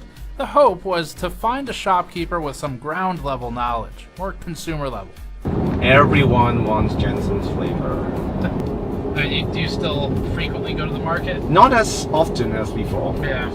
Right. So, mostly because I've mostly switched to using server components, right? And you can't get these components in these markets. Our cluster is pretty much exclusively Epic, which is rare when we start building out 5 years ago. 5 years ago, there's probably still a lot of Intel. Right. Everyone is still buying Intel, and we started buying AMD. So right now in our cluster, we have the last generation Genoa CPUs, and I think we have 256 core across 2 CPUs. My guess is these GPUs are probably smuggled in from from Southeast Asia. In that case, unless those countries try to enforce the ban. But I feel like most of them probably wouldn't really care. You know, it's not their ban. So. Right, it's not their ban, and why cross the Chinese? Right, that's a good point too. Yeah, I guess they've got 2 choices, right? Right, which is why Biden piss off America or piss off China. Right, well, that's why Biden had this idea where the Biden administration had this idea where you're gonna have to separate the world into different zones, and some zones are trusted and some are not. Right, but then this is scrape it, right? So now it's back to, I guess. Back to one by one. Yeah, back to one by one, right? And I haven't heard anything about the countries having to prove themselves to be trustworthy anymore.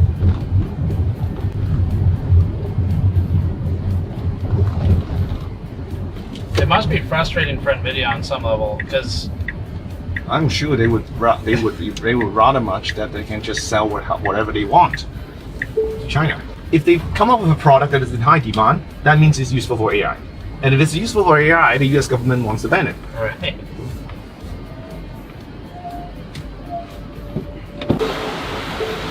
Do you think the export controls are having their desired effect? Like for the US? Yeah, well, yes, in terms of stopping China from building a comparable GPU cluster to US. Right. So it's really just about what you keep coming back to, which is if you want to buy thousands of them, it does make it a lot harder. Because I guess ideally, if you want to buy 10,000 GPUs, you probably buy it straight from NVIDIA if you can. Yeah. Not even that many. Even if you're buying, like, say, 400. Okay. Right? Let's say a Superport. Right. Then the NVIDIA is likely going to be directly involved. I do wonder, it seems like if you make it hard enough to get US products, eventually you would think China would just dump its own resources into helping like a domestic, So, well, China is already doing that. Okay. Yes, Chinese companies trying very hard to come up with a competitive GPU. All right, so where are we going? What's this place called? This is a shopping mall called Dragon Center. Watch your belongings. I did lock all the doors, right? But that's just me. I mean, okay. I asked him if it's safe to leave it in the car, and the first time we say it, he is watch your belongings from the police. I mean, they're priceless too. I mean, pretty transparent. Oh, this one. It's a parallel import. Parallel import. Where is it? 平衡进口. Oh. Parallel import. What does that mean? That means not imported by an official distributor. So like kind of what it practically means is smuggling. Smuggling. Yeah. Right. So what are their prices? So the cheapest one. Cheapest one it says is a silk one. That's a big price difference. Yeah. Almost 2x. But the ROG ones are always expensive. Yeah, but it's not worth that much, you know? Like the price difference, I mean. I guess when the supply is one. Sure. Yeah. One that someone maybe brought in from another country, I guess. That's interesting too, like if they have to account for cost of like plane tickets and stuff. So that Astral is $5,223 US. So it's the cost of like almost two 5090s at home for us. Is it even in stock? The cheapest one is, I think it's about 3,000. 24, so yeah, 3,057 USD. And that's pretty close to the average price. In the US, the average price is 3,050 right now. It's actually like the same. I see they have the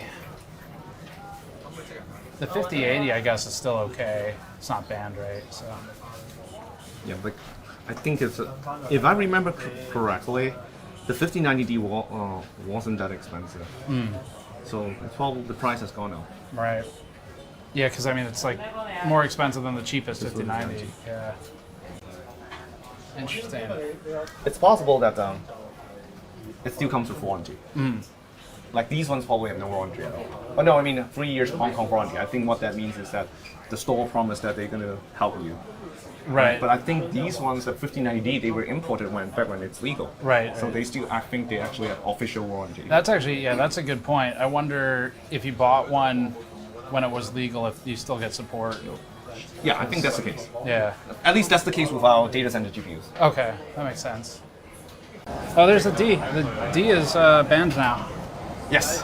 They can come out with DD or what? DV2. Yeah. I think the price has gone up. In like now that it's going to be banned. Yeah. It's interesting. You can buy a 5090 FE here. Yeah. I mean, but it's supposed to be banned, right? Yes. But you can just buy it retail in a store. As I said, it's not illegal to buy them. Right. But I guess what's surprising me is how easy it is to buy them. With the right price. 36,000 HKD. That's pretty expensive. That sounds expensive. That's like 4,000, over 4,000 US dollars. 4,600 US. Right. Wow. See? Yeah, but you can get it there. So I guess the main impact then of the ban is the price goes up. Yeah. Any idea how they get their 5090s? Same way you do? Same way how the high-end GPUs get moved in. Okay. Although I think for these ones, there's a chance that it's actually directly moved in from other countries. You think one by one, I guess? One by one? I think so. I've heard that some students would do that. Okay. Like, buy one from Best Buy. Right. Move it back. Right? To a third country? No, just straight back to... straight back, okay. Straight back. Right? I mean, if it's with a premium like that... Do you happen to know, I mean, that premium's great. They can double their money. Right. Is there, do you happen to know, is there any law against bringing it in for personal use? In Hong Kong? No. I mean, like, from the US. Like, if customs stops you, but I guess they would have to find it in your bag, so they'd have to search your bags. It's pretty unlikely, yeah. And you're relying on the customs officers knowing that this particular model. Good point, yeah. That is a good point. And then carrying. Like, if it, yeah. Okay. I really don't think that's going to happen. Right. I guess that's how they get in one by one then. Probably 550s per button in China. What's that? We only get a 5090D stock. So the 1590, the Founders Edition, maybe not in stock. Yeah, we directly order from other countries. What's the most popular card? 90. No D. Always come from Australia. And the second one is Taiwan. Oh, so the 90 normally comes from Australia and Taiwan. Yeah. Can you buy bulk, a lot of them at once, or is it just one at a time? Very tricky is that almost you can order from mainland China. Yeah, you can buy a lot. Oh, mainland? Yeah. For 90? Yeah. Okay. Recently we got the ad from Facebook that are selling in Mongkok. They will provide lots of 90 only. Okay. Is it expensive? Very interesting. 90 only, sometimes cheaper than 90D. Okay, wow. Do you guys ever sell like RTX 6000? Or is it too... Because RT 6000 we got ADA edition. ADA, Yeah, ADA edition. So replacement will be ADA edition. But no Blackwell. Yeah. Otherwise, also from mainland. Right. Okay. Interesting. 5090. Do you have to get it from a different supplier than 80? Some models yes, some models no. Okay. Because the card problems, the distributor only can send back to the original page. Got it. Yeah.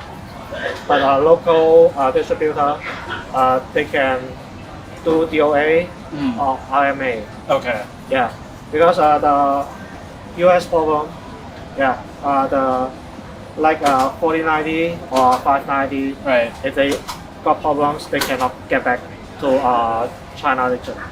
Do you have any idea how the mainland suppliers get the 5090s?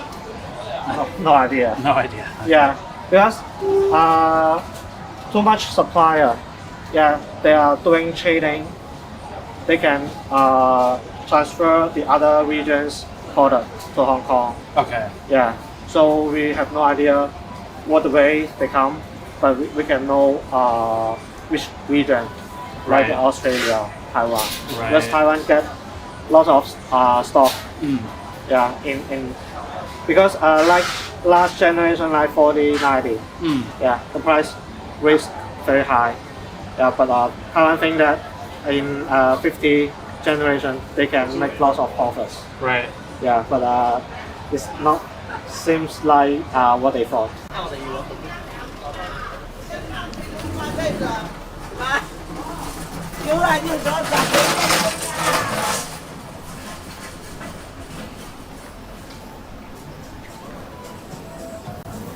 It is still funny to me, just like the how much it flies in the face of U.S. export control that you can just walk around in a public-facing mall and buy a 5090. Now, given that it is very expensive, right? But it's not like you just can't buy it anymore. So I guess if you really need it, you can get it.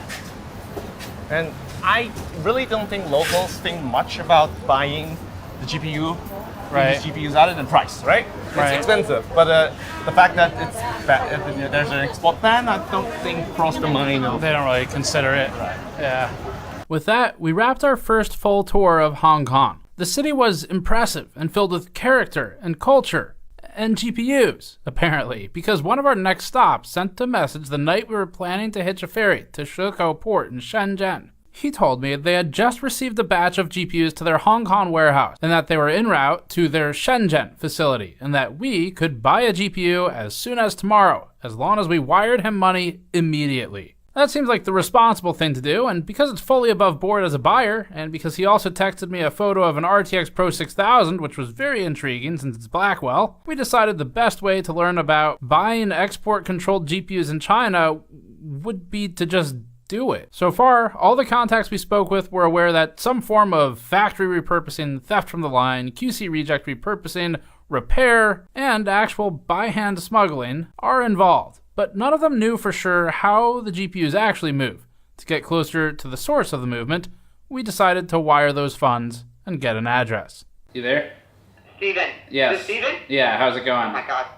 Alright, you ready? I'll help you here. Yeah, so I've got $3,289 going out. Perfect. Yeah, that'll be from the GN account, and then it's going to and their bank, and then account number is Swift, I guess is what you need probably. Okay, good to know. I will get this done for you. Perfect. Okay, thank you. All right, have fun. Be safe. Thanks. See ya. Bye. We'll see if the money's gone in 2 days. So that'll be our next adventure. We packed the hotel, said goodbye to the famous Hong Kong junk boat, potentially said goodbye to $3,000, and boarded a ferry to Shekou port. But we're gonna take a quick detour in the story here because we have a source who says he has more information on how GPUs get into China. So before checking with our GPU middlemen and our fence, we're first gonna meet up with someone else.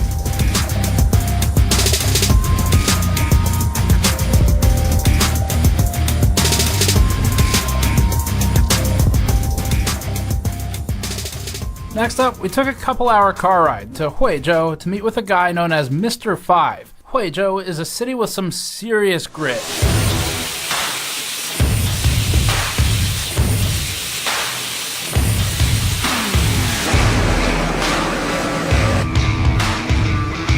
The city has grown to take some of Shenzhen's factory industry as it's been pushed out over the years with Shenzhen's expansion and as it's turned into more of a metropolis. This is a complete 180 from the finance hub that we were just in. We've spent a good amount of time at Huizhou over the last decade, mostly visiting case, painting, tempered glass, bending, and tooling factories, alongside those for heat sinks, like for video cards. He's a cooling hardware reviewer and has specialist knowledge in factories that make video card cooling solutions, including NVIDIA's. This experience allows him more access to information about the peculiar relationship between the factories making the cards and the companies that, on paper, can't sell them to the country where they're made. We instantly related to Mr. 5 for his own editorial dispute with NVIDIA's review sampling process, where we've both felt that the company seeks to control review direction. His username is 51972 on Bilibili. Even if you can't speak Chinese, you should check it out, because he's got charts, and everyone can read those. Most of this interview is in Chinese, but we've transcribed it in subtitles, and there are English sections as well. The next interviews will be a mix of both languages. Okay, so we are joined by 5. That is his English name. I noticed when we came to China in SEG E-Market, I noticed a lot of 5090s。从我在赛格，深圳的赛格的时候，对，赛格电脑城，对，注意到很多5090，对，所以他们怎么进来中国？哦，怎么来到中国？对，是这样，就是中国本来就是芯片和散热器的制造地，它制造很多5090，这是第一。第二呢，就是虽然中国的大陆是就是国外对中国大陆是禁止销售5090的，但是中国内部并没有禁止5090。然后还有就是中国和深圳和香港很近，他们只有一道海关，很多人他可以从那边，从香港或者是从其他地区、其他国家，比如说美国、日本、新加坡等等地方可以购买，他们可以人肉背回来，就是自己携带回来，这是在中国是不违法的，他们是可以购买的。那当然还有最后一个就是可能会有一些人他为了牟利，他为了赚钱，他会去选择走私的方式，然后通过一些特殊的渠道把这些东西给带回来，是这样子。Do you think most of the banned GPUs come in one at a time? 你觉得大部分的北京的 GPU 他们一个一个来？它有很多形式了，就是我们中国有一个特殊的职业叫做黄牛，它可以每天往返多次，它可以每次都带回来，它也可以去组织人，就是大家一起去香港购买，然后赚差价，可能一张卡它会有500人民币到几千人民币不等的这样的一个差价，然后会通过这种手段去外面去购买带回来。那这种行为，严格意义上来说可能是违法的，但是，总是有操作的空间吧，应该这样解释。然后它可以组织不同的人去从我们深圳到香港，或者是到其他的国家地区，然后购买回来。当然了，这里面还会有一些其他的渠道，比如说，留学生他也有可能也可以带回来的。这个东西其实我们中国国内对5090并不禁止。几个月前，背一张5090从外面背回来的话，可以赚到差不多2000到5000人民币的一个差价，可以赚这么多的钱。那最夸张的时候，一张5090就是在今年春节刚刚发售的时候，我们可以赚到，就是比如说我们从海外带一张回来，可以赚到1万人民币。所以对，所以就是它的利5090吗？对，一张就可以赚到1万人民币。所以很多人都会觉得，我如果出国有这个机会，就一定会额外买一张回来。那中国的5090只有从5月份、6月份开始，它的价格才在下跌。那现在的话呢，它距离 MSRP 还是有一定的差距的。它现在还是卖到，就是一些 AIC 的一些次旗舰型号，还是要卖到22000元到25000元左右。所以它还是有一定的利润空间的。所以就是因为中国有一句古话嘛，叫做天下熙熙皆为利来，天下攘攘皆为利往，就是大家都肯定还是最主要的目的就是有利润可以赚的。然后还有一个点就是，刚才忘记跟你补充了，就是很多5090它其实是中国就是 Made in China， 它其实就是本土制造的，所以有一些品牌方它为了去处理这些芯片，为了不去走很长几个月的海运，快速回笼资金，因为我们知道从中国到美国如果要走海运的话，可能要1个月2个月，很浪费时间。但是它如果在中国本土销售的话，本土消化的话，它会很快就可以被这里就可以转化掉，就可以卖掉，所以它没有资金压力，它就会选择在中国就地就解决了。It seems a little bit weird that these products are made in China. They're made here, but technically they're not allowed to be sold to here. 所以好像有一点奇怪，因为中国的工厂做这种产品，对，就是他们正确的说不能。不让卖，对，是的。所以你觉得，这个问题就要涉及到政治了。政治的话，我们不好评价。但是我觉得 ，So essentially, China is the leading manufacturer for thermal solutions, but once you get into politics, it's just something where you don't have much control. Right. And given the entire global political situation, yeah, this is not a surprise anymore. So even though on a logic standpoint it doesn't really make a lot of sense, but it's politics. Do you think NVIDIA knows about this? 你觉得NVIDIA 知道这个？当然知道呀，这个是当然知道的，但是就是它是怎么说呢？睁一只眼闭一只眼。It's like you turn a blind eye. Okay. Yeah, they're just turning a blind eye. 因为中国是一个很大的消费市场，太多的钱了。Okay. It's too much money to be made, so they're not going to address it directly or acknowledge it, but they know what's going on. Do you think NVIDIA would want to stop it? 不会。No. 不会。Okay, cool. 最后一个问题是，如果我们的 viewers 要找到你的哔哩哔哩，他们应该去哪里 ？Where should they go to find his channel？ 去找到你的品。哔哩哔哩搜51972就可以了。51972。5。谢谢。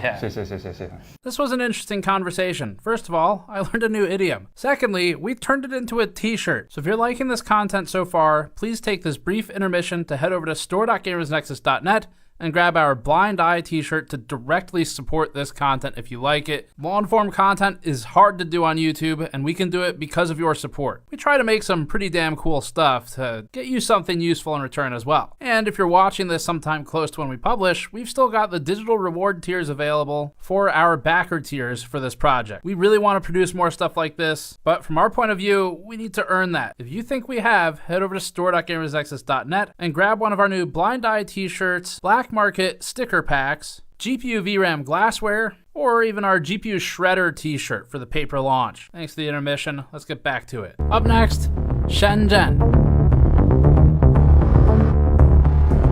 Our first stop will be in Shenzhen Bao'an to meet with a trading company that sits between Hong Kong and Shenzhen warehouses. They're the trading company's trading company, and we're buying an RTX 5090 from them. If they exist, hopefully.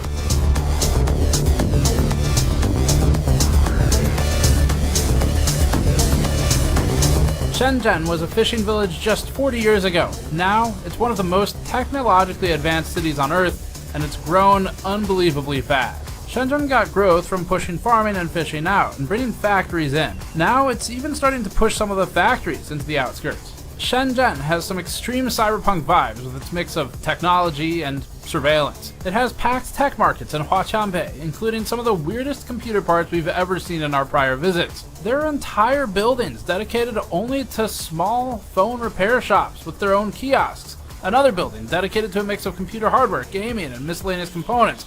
More still, for just integrated circuits, literally an entire building where people pretty much only sell things like capacitors and MOSFETs. And all of these places have people who know people. That's their job. Shenzhen's technological rise comes with it an uncomfortable omnipresence of CCTV and facial recognition, which feels more fitting today than ever before, now that we know worldwide government facial recognition is a big user of AI GPUs. We started the day by meeting up with our translator for the next 2 days, Raymond, who's helped us on factory tours for years.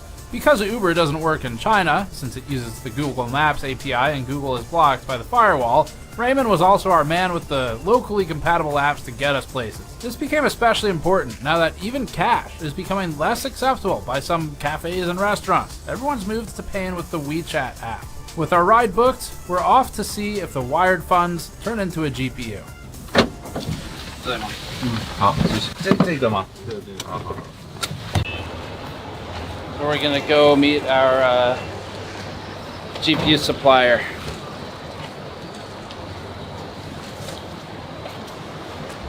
These guys seemed to understand that we're media and we wanted to film, but we weren't 100% sure. So we walked in with the cameras off, and once we established that, we proceeded. Like, would one of them want to talk with me about just buying and selling GPUs? Or Yeah, 可以，就是 can't show their face. Oh, okay. Yeah. And our company name. Oh, okay. So you don't want... 因为懂的。Yeah. Okay. So we can talk about it, but don't show face or name, I guess. Yeah. Okay. Face or name or company. Okay, but talking about it's fine. Talk about it is fine, yeah. Okay. This is the card, I guess. This is the one that... Yes. That I bought? Okay. Can we record this? Yes, yes. Okay, yes. let's do that. 是新的吗? Yes. Cool.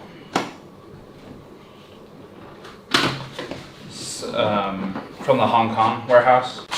What's the most common GPU your customers buy?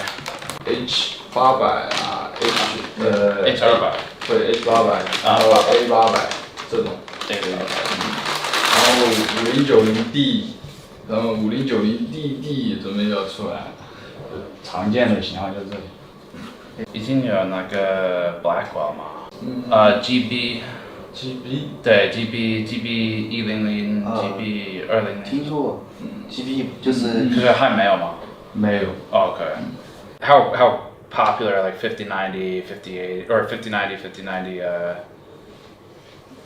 class cards versus the AI H100, H200? 就是那个卖的比较好啊，5090。游戏香港80。5090D 卖的好一点，我们主要是卖5090D，因为这个美国限制。这其实老实讲，5090很少出的，很少出。对。I heard the 5090D is like NVIDIA stopped making it. 听说他们的5090DV2 对吧？对对，然后要再有点奇怪，就要5090D 也不供了，以前是供给我们5090D 嘛，对，现在也准备不供了，然后说要再继续阉割一下，变成5090DD， 对 ，Double D， 我们也觉得很奇怪。You sent me the RTX 6000 6000的，可是在这里还没有对吧？在香港。对，在香港。OK， 那是你第一个 RTX 6000的吗？不是，那个是在那个香港的这个总代手上，就没在我们的库房。Okay, they have it in the Steam. You basically buy the GPUs from a distributor. You mean the agent? Yeah. 对。 Oh, okay. Yeah. Everything is really busy. Yeah. RTX 6000, 这是我们的视频。 96 GB, right? Yeah, 96. Yeah. What's the price in your country? 大概呀，差不多。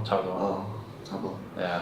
那你们买回去需要交税不 ？Do you need to pay the tax fee for? Yeah. 加上税就是大概9000美金。那还是蛮高的。 So I guess is the most common user like AI companies, robotics companies? They don't really sell to end users. It's more like trading companies. 都是贸易商。对，所以我本身就非常好奇，我说，哎，为什么？你们是贸易商吗？是怎么会美国贸易商过来买这个东西？ They don't usually get this type of inquiry, like single. Yeah, single. Purchase. We had talked about GPUs for like 40 minutes at this point. I guess they got bored and they started asking us questions, but we'll just include it because it's kind of a fun culture exchange. 你们是从美国哪个地方哪个州过来？听说过北卡州吗？啊，北卡罗纳。知道。北卡没听过。北卡有一个大学。 Michael Jordan 对，打篮球的。对，北卡是在东部。对，东部。对。你的中文为什么这么好？因为我喜欢学中文。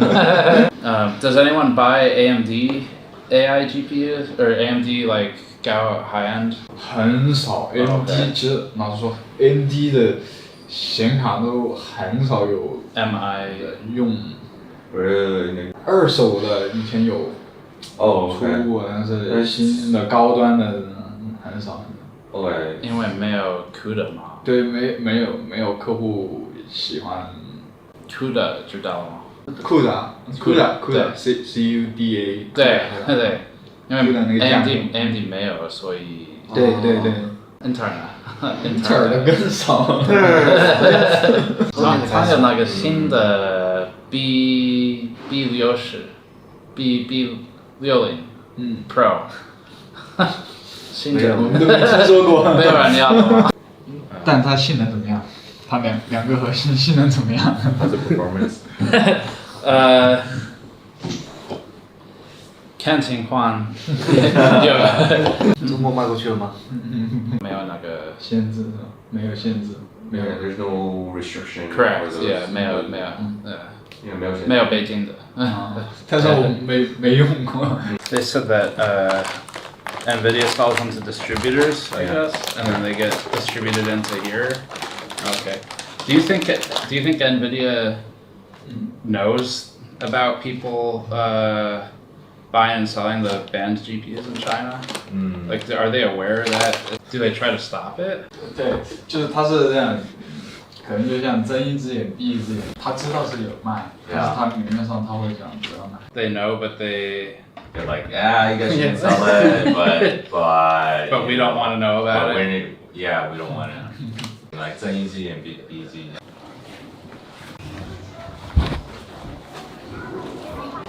Funny, I wonder how many people they see walk out just with a GPU. They definitely shared more than I thought they would. Okay. So that was good. That's good. But yeah, I think it also connects the pieces really well with the professor we spoke to. Okay. Because that guy, he shared like everything he knew.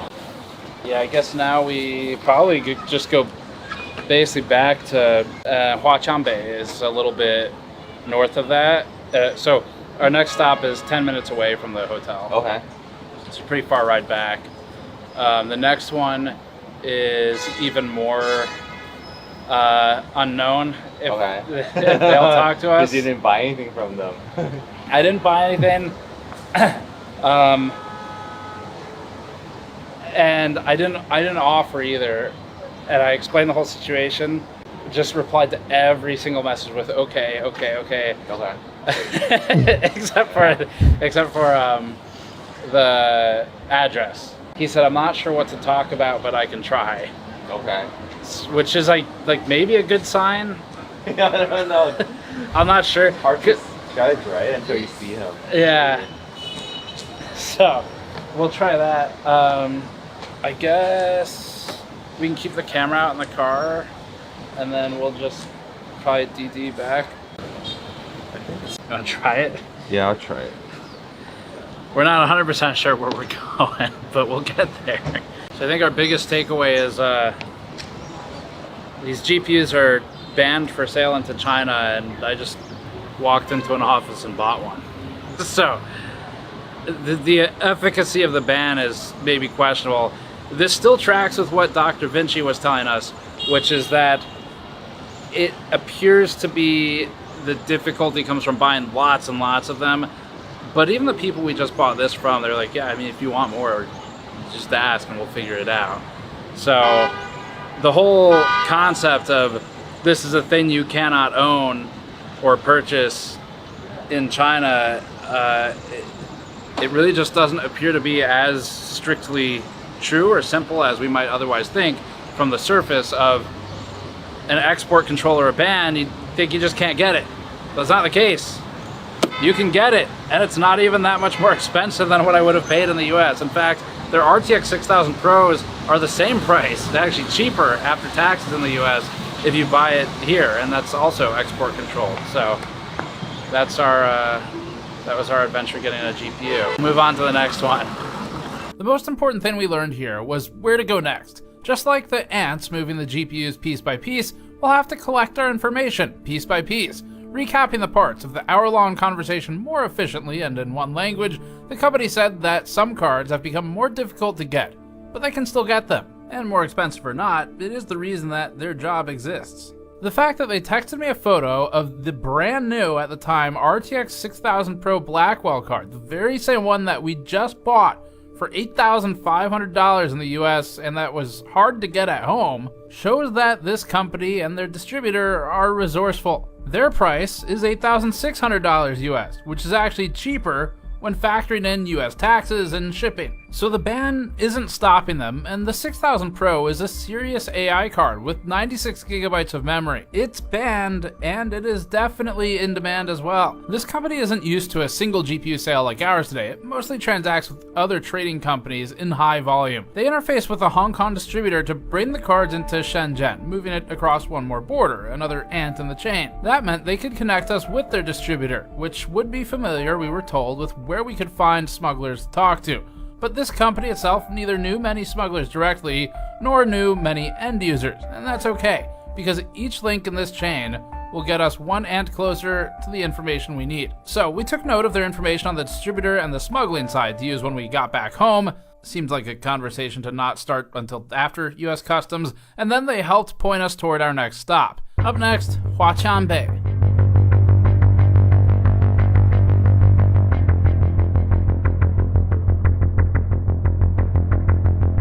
We hopped in a car and drove 40 minutes to meet up with a GPU trader we found in Shenzhen.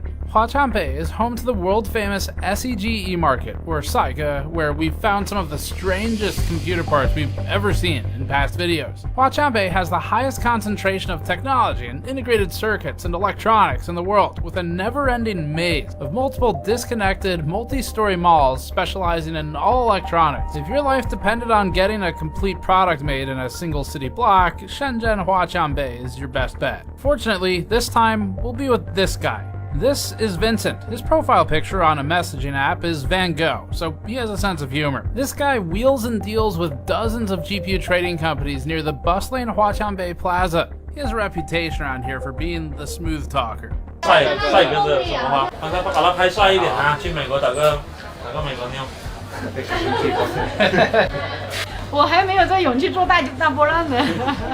你做大波浪更好看。哦，显老哎。不显老，你还年轻呢。Our first impression was that this guy knows people, and they already know him. And that's what we need. Vincent generally seems to have an attitude of getting shit done. But before we met him in person, we had some concerns going into this that it would be fruitless, or that no one would even be there to meet us. Alright, so our second location to try and talk about GPUs for this one. No idea how this is going to go. I've been talking with the seller back and forth for a couple weeks, and every single response is 2 letters, okay. And so I don't know what that means. Raymond is going to try and explain the concept. Okay. See what I'm dealing with. Alright, let's go.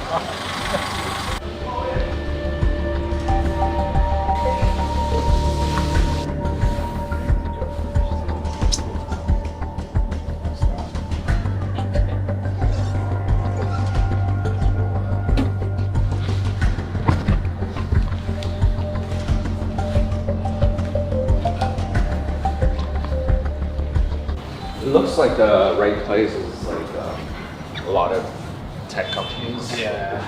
We had a lot of trouble finding our guy, but fortunately, it wasn't long before he found us. 你好，你现在直接下来，往2、3分钟就过来了。先下。 She had 210. Yeah. Yeah. 哎，你好。你好。你叫什么？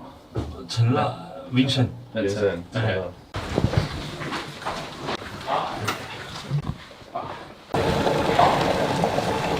啊，所以你有在卖这个 ？He's pretty open about it. Okay, Yeah, cool. Whatever he knows. 那谢谢。没事，但是你说要说英文，我的英文又不标准啊。你会说英文吗？英文说不标准的，没关系啊。不很一般。在哪里学英文？在。我就跟客户正常就贸易学的那几句，你钱给我，货给你那种啊。Money pay me and give you 故事来的。Is it difficult to get the GPUs? 货源基本上市场很多啊，就是赛格就很多了。你这里就很多啊？是赛格，前面赛格市场。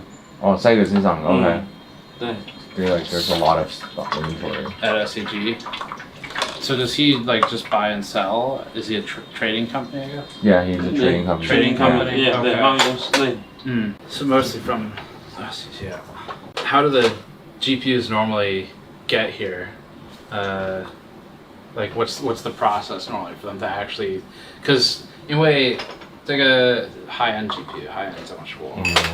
高规的比较高规，所以高规的 GPU， 现在是美国北京的，对吧？对。所以他们怎么正常进来中国？进来中国正常也是通过香港就进来了。通过什么？香港啊。香港。香港。从香港。台湾也有啊，台湾人也往这边卖啊，一样。所以台湾跟香港，然后他们one by one 一个。他是怎么进来？一个一个这样子，还是一个柜，还是一箱呢？一个啊。一个一个。啊，就是你买一个，你顺便像你这样在香港买，然后带回来也行啊。这样子哦。对，一样啊。这样子够吗？那只能慢慢搬哦，人多，大陆人多吧。Oh, they do it more piece by piece. Yeah. Yeah. 所以如果客人要很多，基本上那是什么？那就是也只能香港交咯。From Hong Kong. Yeah. Is there any consequence for bringing them in? 就看你什么显卡了。如果是它那种静止的，是不是？是。静止的上基本上国内也没有，这个你只能去通过国外去买，国外的渠道去买。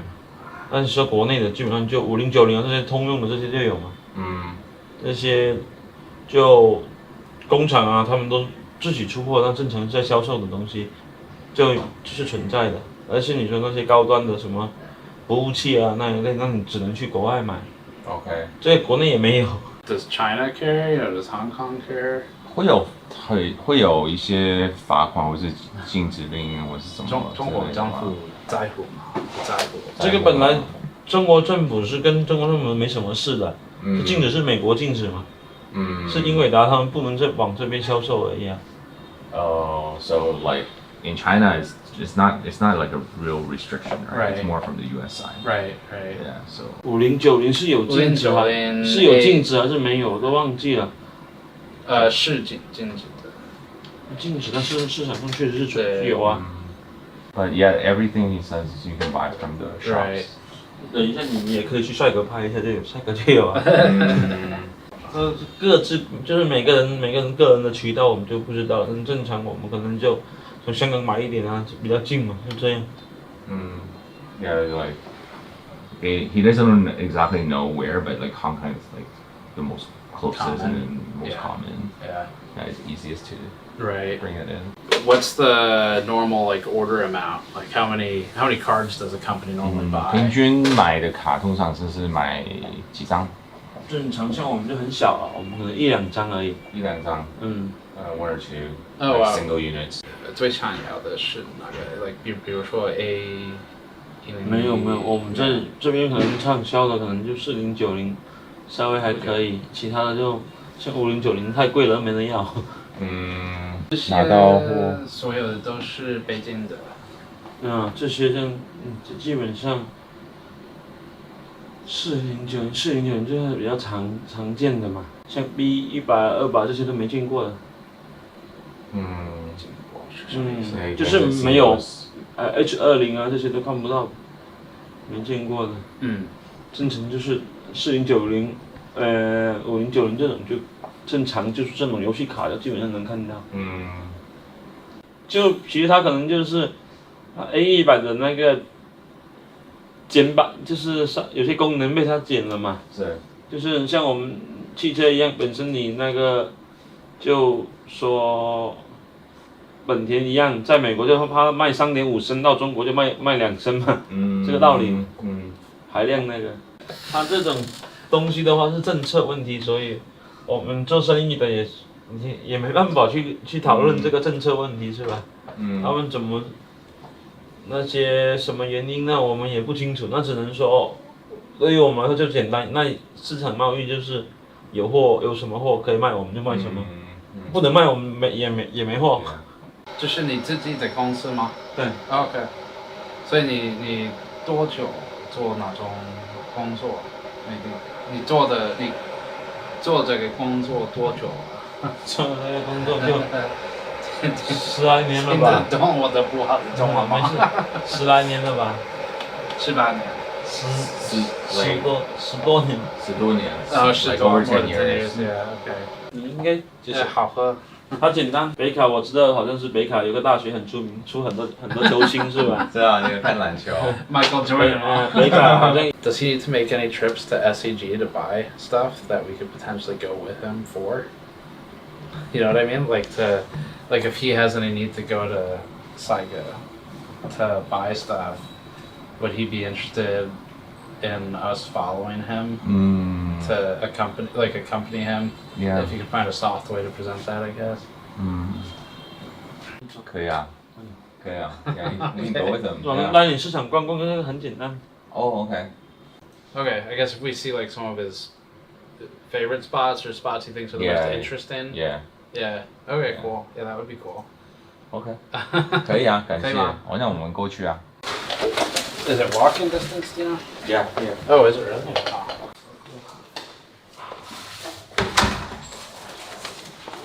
对自媒体我们也是有兴趣，只是说不懂这一类，正好接触一下就。有兴趣是你自己想的？我自己有，那就是好奇那种玩的那种。因为自媒体它这种。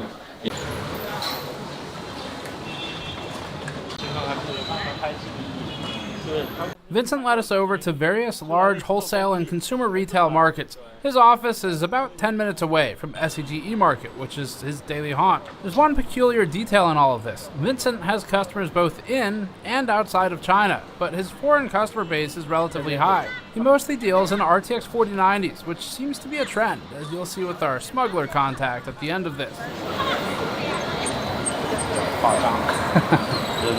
That means Vincent is buying 4090s that either never left China, but were supposed to, or were likely illegally exported to China, which would mean he is then re-exporting them to his foreign customers. It's like an infinite loop. He's an interesting guy. He talked about multiple business ventures in Uganda and Kenya. He said he went to Kenya before. 对吧？肯尼亚、乌干达、东非就东非五国那里。Uganda 为什么要去？以前是想去那里做生意的，去卖那个内衣的。He said he had a business there before. 想去还是去考察了？去考察。He wanted to go there and start a business there. So he was like looking around and see if there's any opportunity. 然后后来为什么没去？那边的人太穷了，消费根本是消费不起。He's like the people couldn't afford it. Like the things that he wanted to sell was out of the market range. Okay. Too expensive for the locals. Yeah. 反正你现在去家里也没人。我们现在还有一个老乡在肯尼亚开牛肉店。牛肉店。火锅，开牛肉火锅。火锅。He used to work as a shopkeeper in the mall itself and would interface with factories or anyone else who wandered in. Just talking about his business. Yeah. Yeah, it's pretty simple to set up the business and start running a company like his. Right. So low cost, and then it's like also like very scattered. 以前都是做市场做柜台，跟他们那种一样。He used to own a shop in there. Oh, really? Yeah. 这边是卖电子的 IC 的啊，这边就是卖手机配所以件的。这边是 IC 的啊，这边是 Hello。朋友。在市场。你觉得他们在乎我们拍吗？应该不会。OK。不可以拍是吧 ？OK。那就不拍，就是让他不拍就好。OK。逛过去就好，不拍。OK， 好。那方便。You can put it down to the side. Did they let you do it last time? We snuck around them Oh, last really? time. Yeah, we looked for them, then we went around them. Oh, wow. These days, he's closed shop and is a buyer instead. He mostly takes orders online, doesn't keep much inventory, and just walks across the street when an order comes in that day. It's basically like a concierge GPU pickup service. 卖显卡。4090D，4090。对。卖显卡的。所以你有客人想要这种 GPU 的时候，你来这里对买的吗？对啊，他们给你特色的价格吗？都差不多市场价。OK。Because you can just come here and pick up your stuff, and then once you get an order and just, Right. once you get the order online, then you pick up the stuff come here get it, and yeah. sell it. So he doesn't have to actually put down any of his own money to keep stock. Okay. This I think I've been to before.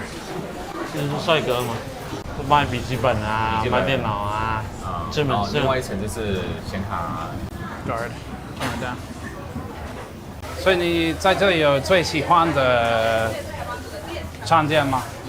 我们就以前矿机的商店基本上都矿机 BT miner BTC miner BTC miner. Okay. Mining. Vincent did what we soon learned he does best, which is connect us with people. He brought us to a friend of his who sells Bitcoin mining hardware and GPUs. 他们这种是做自媒体的，不是现在跟他们搞试试看的，他们那老外玩自媒体怎么玩。你好。英文讲那么好？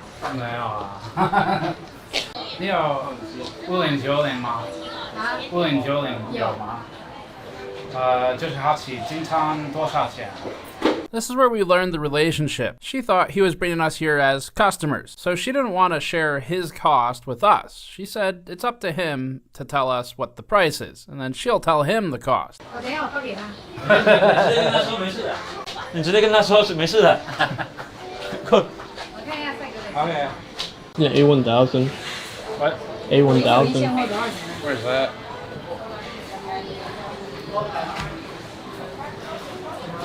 Right here.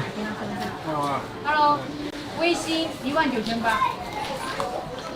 19800。微星的。19,800.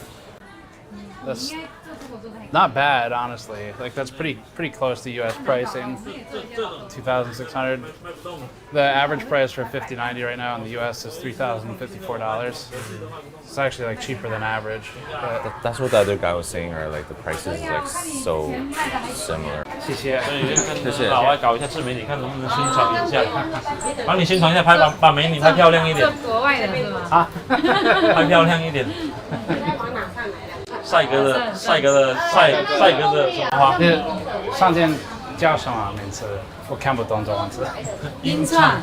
YC miner。BTC 的 miner。OK。中文讲的挺好的。他们也有做矿机吗？他们是做自媒体的。Like with other interviews, we learned that people rarely want AMD and basically nobody wants Intel. 王鑫，什么显卡最好卖呀？ 5060吧。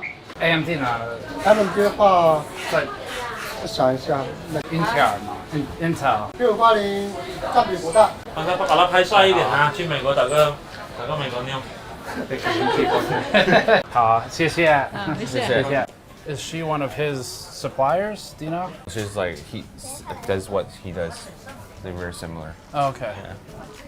He knows her, I guess. Yeah. Okay. Because he started off as like doing mining machines, so she's still doing it. We told Vincent that we were getting ready to travel 6 hours north to check out a GPU repair shop that buys small components for not only repairing broken video cards to keep them in service, especially the expensive banned ones, but also modifying and building new video cards that NVIDIA doesn't make. He said he had an idea for us. IC 的市场，IC 也没啥好，没什么好看. He's like nothing special, but we can go check it out. Yeah. 是保安嘛？保安。Protect peace. 保安，安静的 Yes. 保安 protect peace. Protect peace. That's my translation. I don't know if it's right. It is exactly. 这里也是 IC 嘛，就是一些 Okay. 配件啊。That's like finished goods, and this is like pre-assembled. Okay. This is it. Cool. Wow.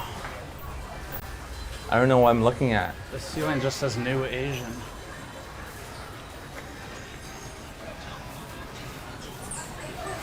I don't think I've ever been in here before. This is cool. Yeah? Yeah. MLCCs, capacitors. You find those on GPUs everywhere. SMD, service mount device, DIP.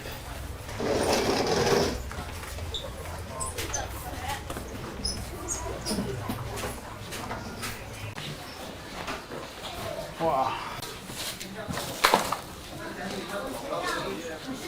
准备回捞一个버전呢，好像拍宣传片而已。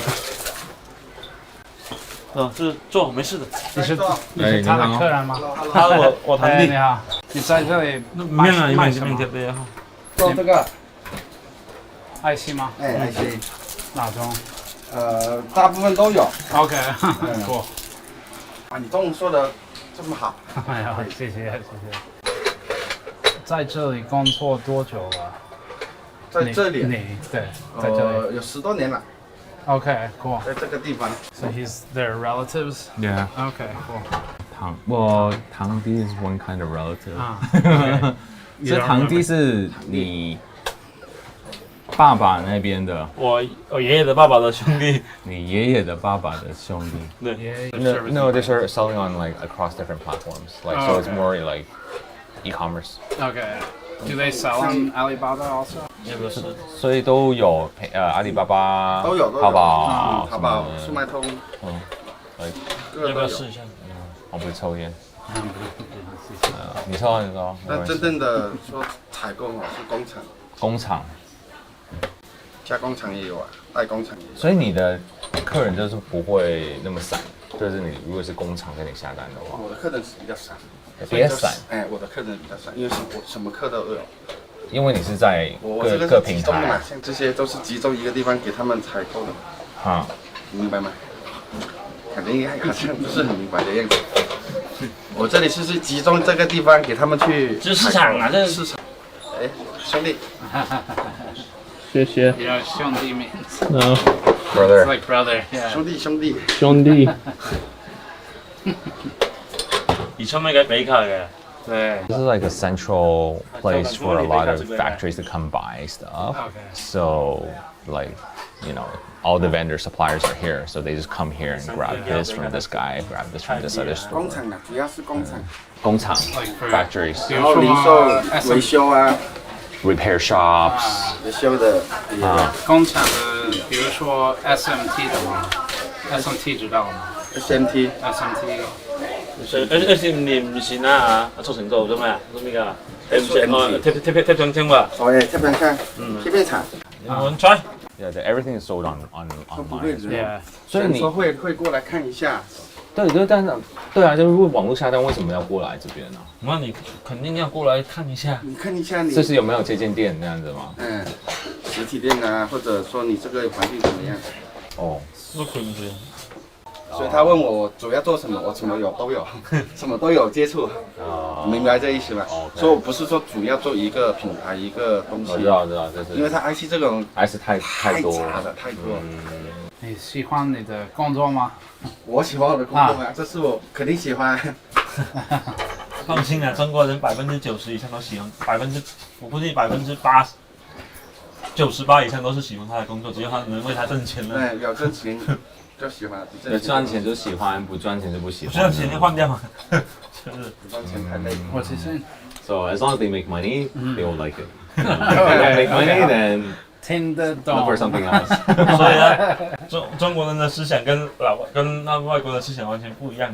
我们是根据我们挣钱去为了生存而去干，他们是为了他们兴趣去干嘛，是不是 So he's saying it's like Chinese are different from Chinese is like it's more practical.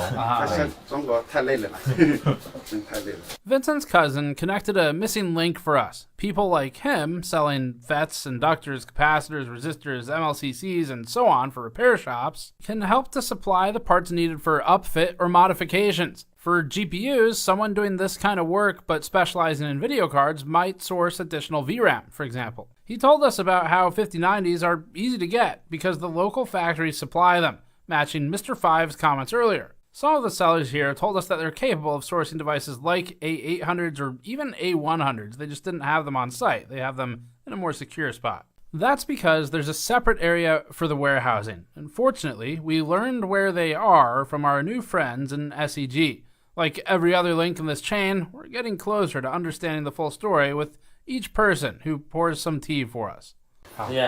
感谢，太感谢了。没有在这个才有空来喝茶才好。最喜欢聊天。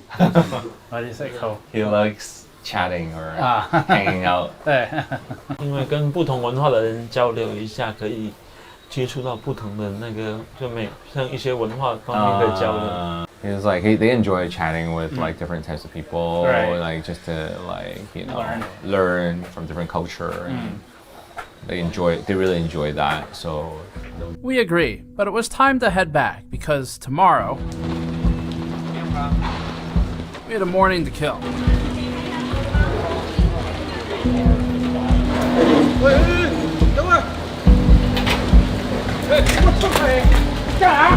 We wanted to find those warehouses to figure out how many GPUs there are. This seems like the right area. You can like breathe hot air on it and it'll help equalize it.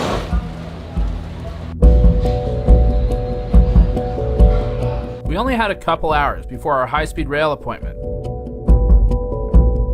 SEG's guards have never been particularly friendly towards filming to begin with, but ultimately, they're not police. The worst that happens is we get asked to leave. Besides, there weren't any signs saying we couldn't be there. I mean, I can't read Chinese, but I assume there weren't.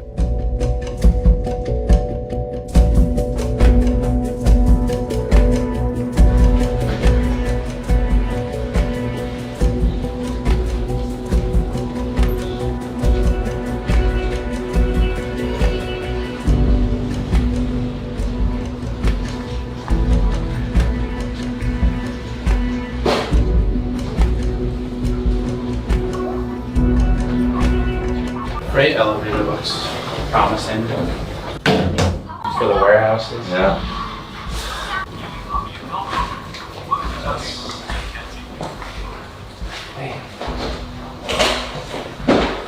Final Pro.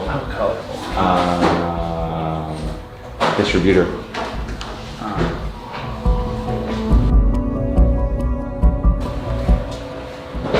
What you were thinking? I was thinking of like like the States, racks and racks, like Right. Costco. I was imagining that. I think we got our GPUs to the left and these cartons. If they don't have it, they come here and they buy it from these warehouses which are on the upper floors in the building. They just have a carton. There's like probably a dozen tall and about the same deep cartons where each one should have 5 or 6 cards in it. And then all those feed into Saiga and they get distributed to the Alibaba sellers like Vincent and then get sent out from there. So it's a lot of GPUs. Not all of them are banned, but I did see a couple 5090s. So. motherboard. Yeah, motherboard. Yeah, I just didn't expect this. It was this like kind of secretive. Yeah. A little bit more mysterious. No lights. No. The perspective is amusing. From the perspective of the United States, this floor is filled with highly illegal items. They didn't have export licenses. From the perspective of people working here, this is just their job. It's not shady. It's not some subterranean refuge of firearms. It's just a poorly lit warehouse, like any number of other warehouses around the world. But the perspective of the American government here would be different from people working here. They just want to sell these things and go home. On the other hand, from the perspective of the people working here, we're the shady ones. Walking around filming and specifically trying to not draw attention is not normal. We're just noticing how nobody cares that we're here. Nobody gives a shit. And that is called foreshadowing. It's all individual companies, all these doors are different warehouses. Should we go up to floor 6? 6? So what you got? The feebleness electricity well. No idea. There's a couple GPU cartons in there too.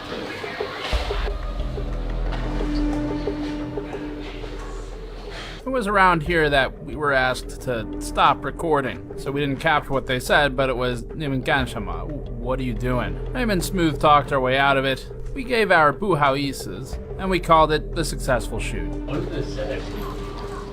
They're like, you can't record in here. It's not like you have to get permission to record here. So we're just documenting what we're seeing, just for fun. Travel vlog. Yeah, travel vlog. Travel vlog.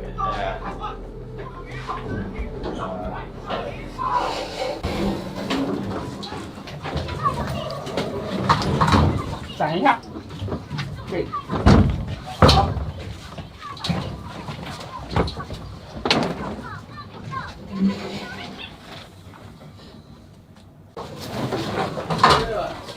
Yeah.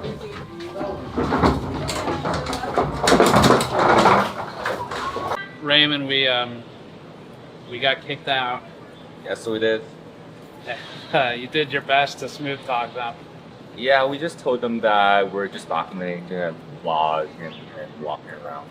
Yeah, they didn't really care. Like, they just kind of wanted to make sure that, nothing crazy was going on. Because they didn't like escort us out. They just walked away. No, they were like, oh yeah, okay, no worries, and then they walked away. Yeah. Yeah, they were nice about it. They knew we weren't really doing anything. We've learned a lot about the GPUs, and now we're back out into Shenzhen outside of Saiga Market, a couple other places. So next up, we're going to go to Zhengzhou and meet with a repair shop who builds custom 48 gigabyte GPUs. So we'll do that next. Up next, Zhengzhou.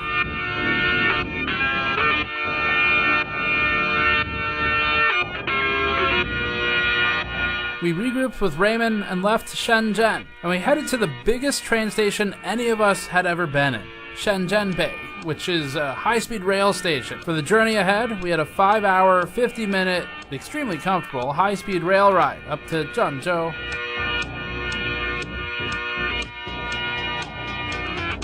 The train goes several hundred kilometers per hour, which is good because we had to travel somewhere around 1,700 kilometers to get to where we were going. This ended up taking about the same time as a flight would have taken with all the airports factored in. But the reason we were doing this day trip was to visit Zhang Ge's repair shop, or Brother John's repair shop. He is famous for repair on Bilibili. His independent repair shop has some Rossmann-like vibes in some ways. He's got video cards all over the place, spare parts everywhere. He saves everything that he can salvage and then rips the good components off of the boards to reuse them for other ones. But Zhang Ge is an interesting guy in this chain because he's not directly part of the GPU black market. What he does is fix video cards. He does that for consumers and for companies. Sometimes that means people want him to modify video cards to double the VRAM, for example. That's where it starts getting into the territory that's interesting for our movie today. So we're in Zhengzhou. It's about 6 a.m., scorching hot. It's about 30 degrees Celsius already. and just got breakfast. Now we're going to see our repair shop guy, check out the 48 gigabyte GPUs and see what he knows about the AI GPUs and how they get in. He's real fucking high. We're just walking on the road to get the car. This is how you do it here. Or at least this is how Raymond does it here. I don't know if that's how you're supposed to do it. Okay. All right, so we are at John's repair shop. He's up there right now working on GPUs. You can see him in the blue vest. We get a pan up there. So we're gonna go in and work with them on counterfeit GPUs and 48 gig 4090s.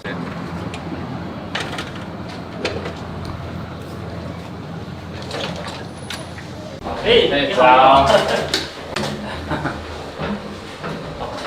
我是私立放的。你好。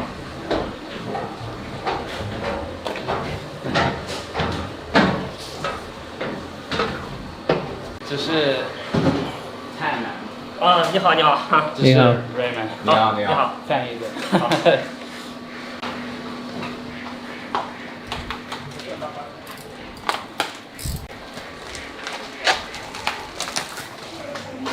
这个东西先从这里吧，好不好？好，可以，先从这里。OK。对。OK， 好。我们这边是测试的平台啊，就是说客人修好的显卡全部要在这里压力测试2天到3天左右。啊，你们一天多少显卡测试？一天我们大概最少要50张吧，50张最少。50。对对对。OK， 这么多。对，像这种4090啊，像这种5090啊，是吧？这都是在排队测试的。像这种公版的5090，它不是很常见，在我们国内可能卖的并不是很多。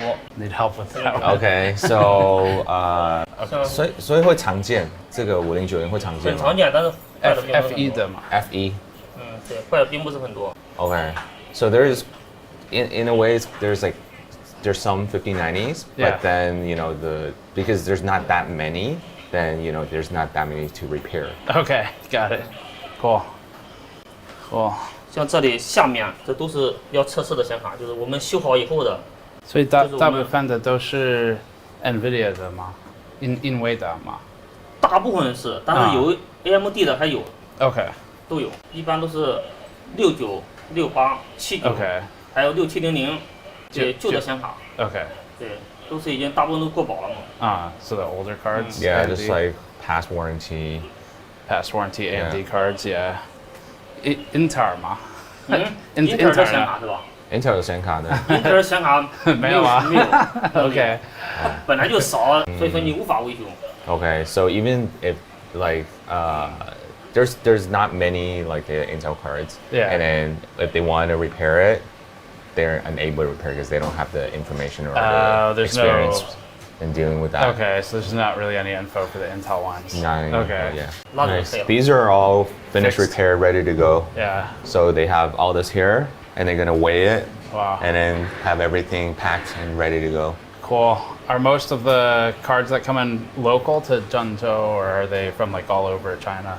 从不同城市会寄过来，然后全国各地。全国各地。对对对。他们怎么知道你啊？他怎么认识你来，然后寄过来？做互联网的嘛，做互联网的，平常像你们一样拍一些视频，他们通过视频了解到的。是透过视频了解到。对对对。Okay, yeah, through like his channel. Through Billy, I guess. Cool, very cool. 这边的就是维修台，我们的师傅。OK。进行维修。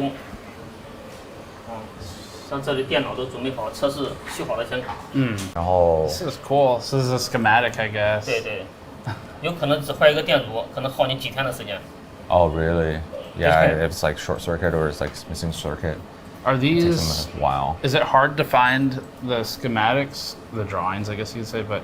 Oh, yeah, for okay. older models, like for the newest ones, and it's usually takes a while to.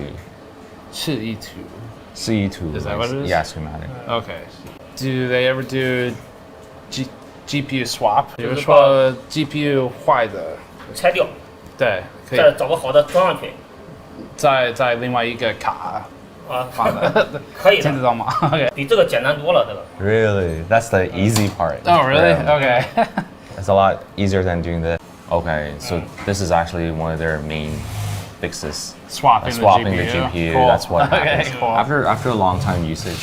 Ah. Right, like so that's one Yeah. of the things that they have to Very cool. face. We spent another 2 hours touring Zhangge's shop. It's pretty amazing. We actually have a full separate video that we're gonna put together and publish. It's gonna take me forever to translate it. And we'll do that because we hit our stretch goals on the fundraiser for this movie, where we said we'll post a full separate breakout video just of his shop because it's so damn cool. But the real reason we're here for this specific topic today is to see how these cards are modified. Because if there's an export ban on GPUs going to China, then it becomes critical for China to be more self-sufficient on keeping those GPUs that they do manage to get in service. Most of the repairs are more typical things you'd expect of soldering. There's board heaters, soldering irons, surface mount components gathered from suppliers nearby, similar to the one that we saw in Shenzhen, and a lot of test stations. But one thing that's unique to China, and especially to this shop, is the ability to take an existing model video card and completely modify the SKU into something that NVIDIA doesn't even make. NVIDIA is intentionally restrictive with how much RAM it puts on cards. Part of that is to upsell people to more expensive model. Actually, that's pretty much all of it. That's basically why they do it. But at shops like this one, they double the VRAM on some of the cards that come through. It's a fully custom SKU. So we wanted to see if he had one lying around that he could show us, and he did one better than that. 你在这里有48 GB 的4090吗？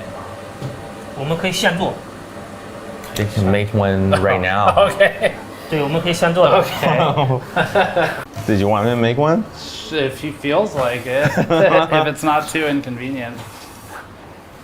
所以真的可以现做吗？可以啊。可以啊。4090 48G 的，就是从24G 就是转变成48G 的过程。 我可以展示给你们。He could do the from 24 to 48 gig. That'd be cool to see. Right now. Yeah. Yeah. 很简单的。可以啊，可以啊。可以吧？可以，感谢。来前进。 So I think we're gonna make a 48 gigabyte 4090 right now. I think that's what's happening.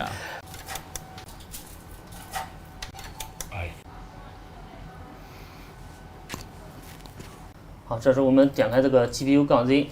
4090 24G GB. This is a 24 gigabyte 4090 that's been through a lot of repair steps. So if we zoom in up here, they track the repair history on the card in order. So this is 1, 2, 3, 4, 5, 6 repair steps. The board's been through a lot. It originally didn't work at all, and then they had a memory problem. They had some other problems in between here, and now it's actually working. I think that's what that OK is. And so it's functioning now, and you can see it even turns on. So it's a 4090, and it's got all 24 gigabytes detected. But because this board has been through so much, how you call it, like trauma or something from repairs, it's going to be better to harvest the expensive components and put them on a new board, so they don't have to worry about if it's just going to fail again in the future from something else. So I think the next step is maybe going to be to put the extra memory on it to go to 48 gigabytes. So. OK， 好，谢谢。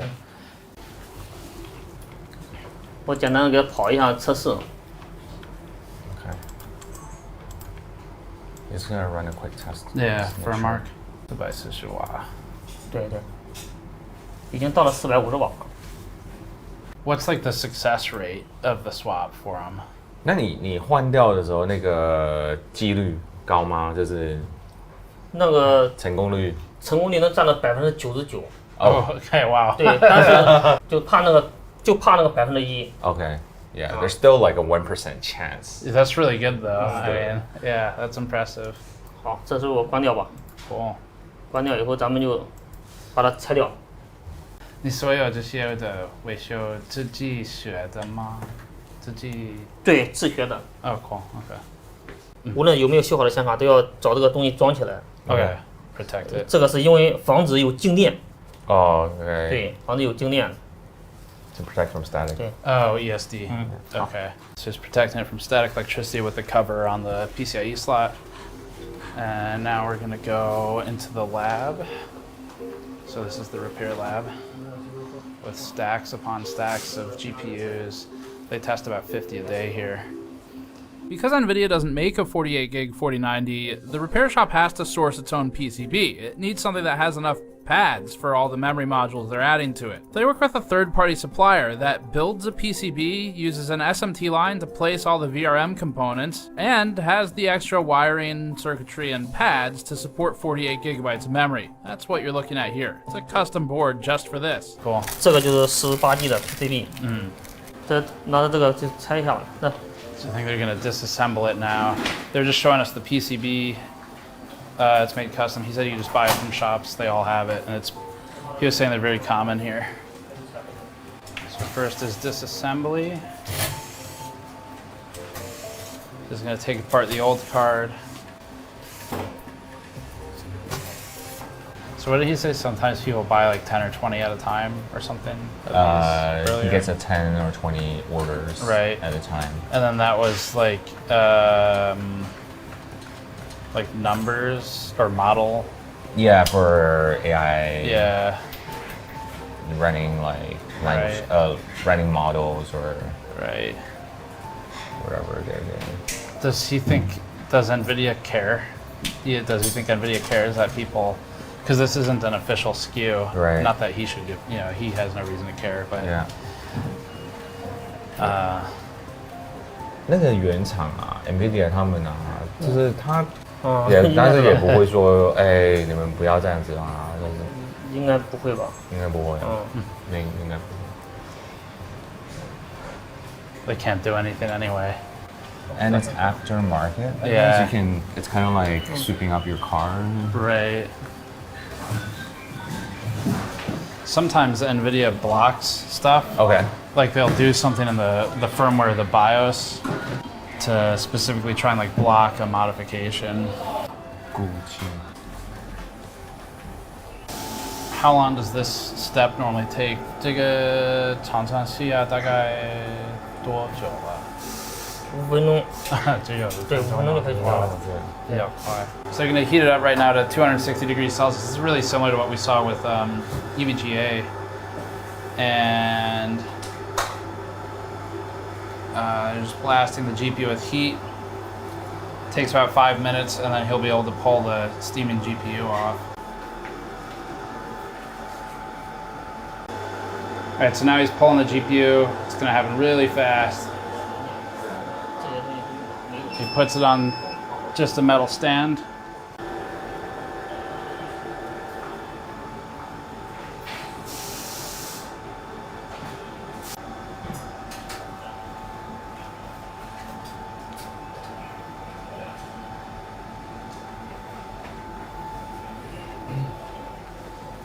So 咱们去取这些显存的时候都要用到了。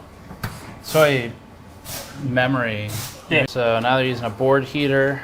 You can see that there's a temperature reading on the front, currently at 133 Celsius. It's going to heat the board, and then he's going to use the hot air station, which is up and right underneath a benchtop power supply. So that hot air station will be used to heat pinpointed memory modules and remove them without risking damage to other components on the board.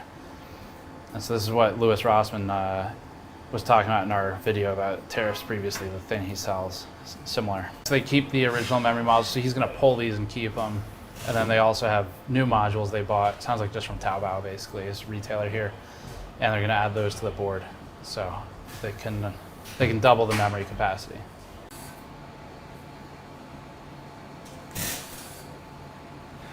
Cool.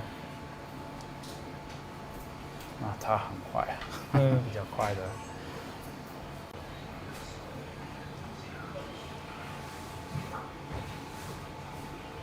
Wow.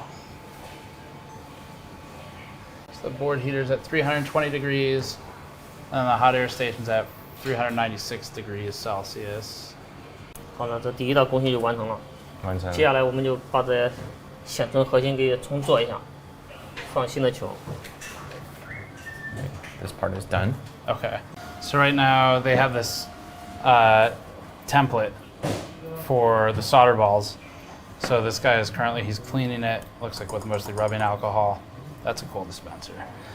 So he's wipes it down. He's gonna pour solder balls into the template, and then use that to position it on top of the memory modules. They do 8 at a time, and that'll allow them to bake the new solder balls onto the memory modules, which they can then attach to the PCB. So you can see it's actually sized for the memory modules. Looks like now he's already applied flux, and he's just wetting the solder balls.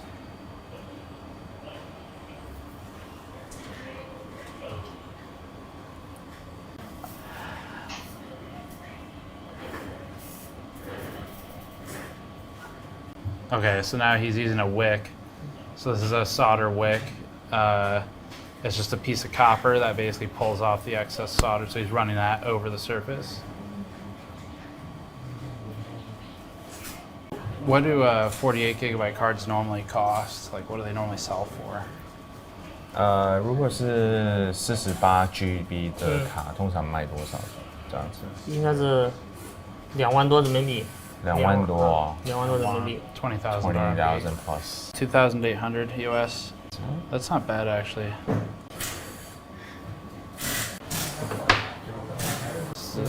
直球，对吧？ The soldering ball. Yeah. 刚刚那个叫什么？那个什么球？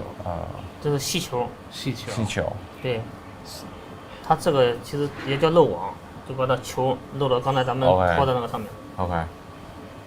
So it's kind of like what we call it. It's kind of have everything kind of filtered through. Right.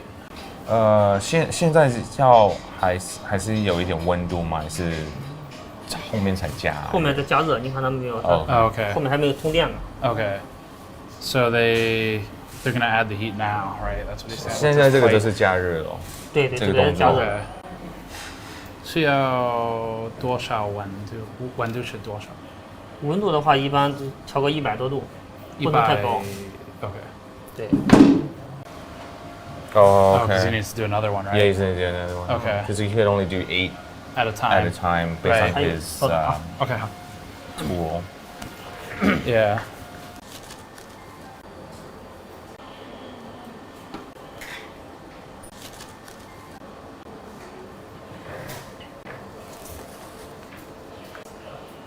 Now he's adding heat, so the hot air station is currently running at 390 plus or minus degrees Celsius.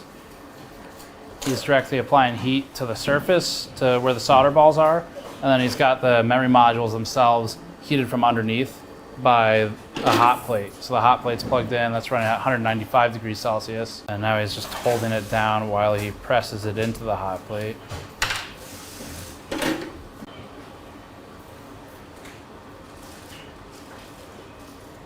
Is it hard to get like 4090s or 5090s for him?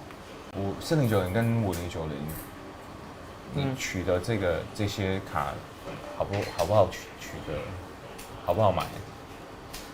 我这边是修，没买过。没有买过。对，我都给人家修的，就人家已经买过了，发到我这来修。So just customers bring it, he doesn't have to buy it. He doesn't actually buy. Okay. He just repair. Got it.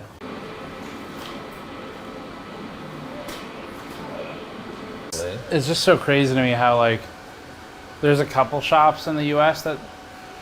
that can do repairs, but they don't really do like this level of repair. But I don't know of a single shop in the U.S. that does like the memory modding. 因为在美国顶多就是可能电源坏掉啊，或者一些插头。Yeah, because labor cost is a huge issue, right? For the U.S. For him, it's like it's worth it. For the customers, it's worth it. Yeah. Yeah, because it doesn't like the labor cost or the service cost is not as high. 所以它需要不确定镀焊剂吗？这个镀焊剂是吧？上面这不是吗？这就是。OK. 镀焊膏。无条件。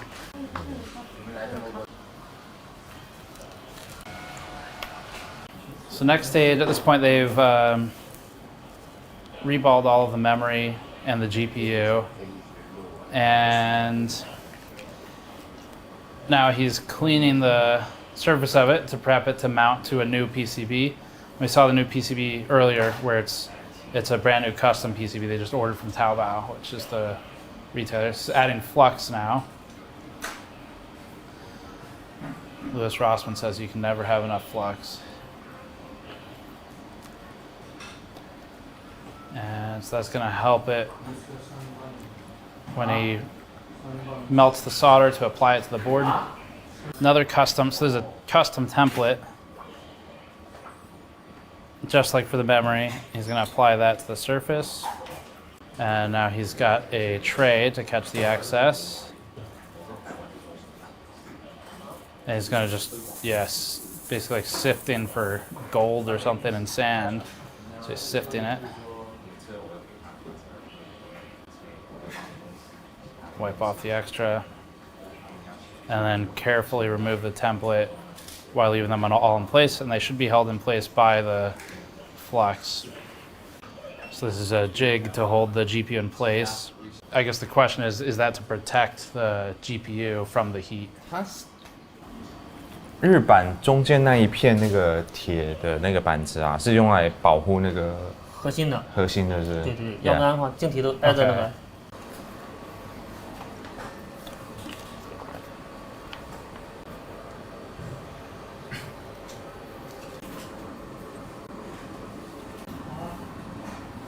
I guess are they putting the stuff on the card now? 可以装了的。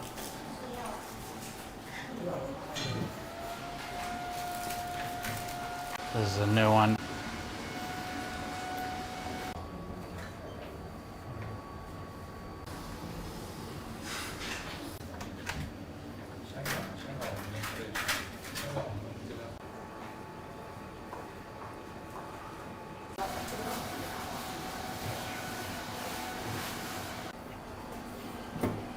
Okay, so now the GPU is on there. So we're at the final stage. This whole process is like about 2 hours, I guess. And now we're doing the opposite of what happened earlier in the day.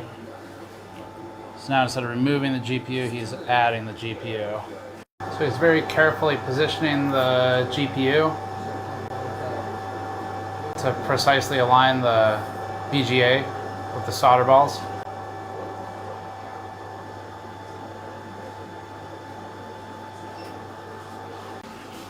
And now he's left the room, so I guess Tannen's going to take over from here. Interesting. So it looks like he's starting to reach steady state on the temperature, a couple hundred degrees. Ton of bubbling going on at the edges, but they're just baking the GPU back on. So at this point in the process, the PCB has been swapped. The PCB already had all of the VRM components and the I/O populated, 12-volt high power. And now they've added new memory to the front and the back. One's got reused memory, one's got brand new. And then the GPU has been pulled and swapped and is now being remounted. They're telling us that this is a 99% chance success.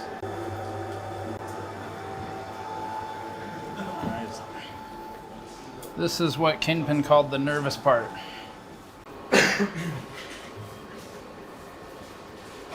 Okay, so he's gonna cool it off with the fan.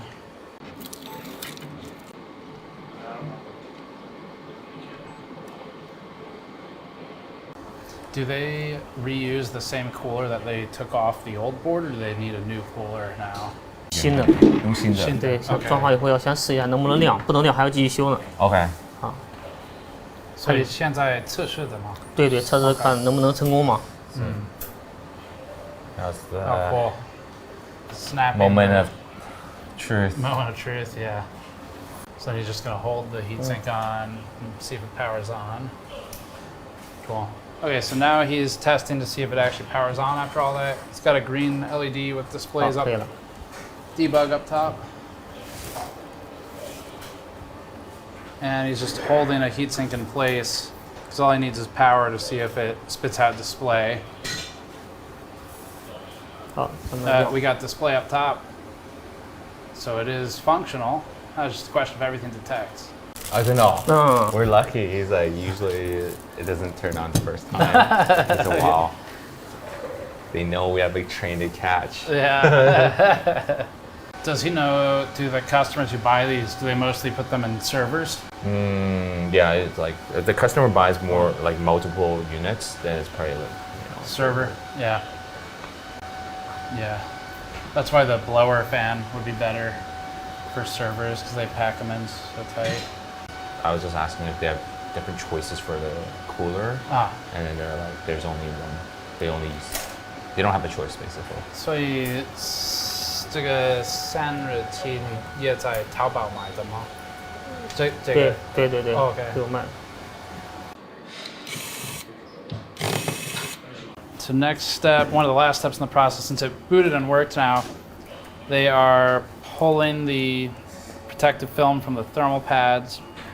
There's a PTM, or actually that might be a paste actually, pre-applied. Looks like it was just silk screened on there.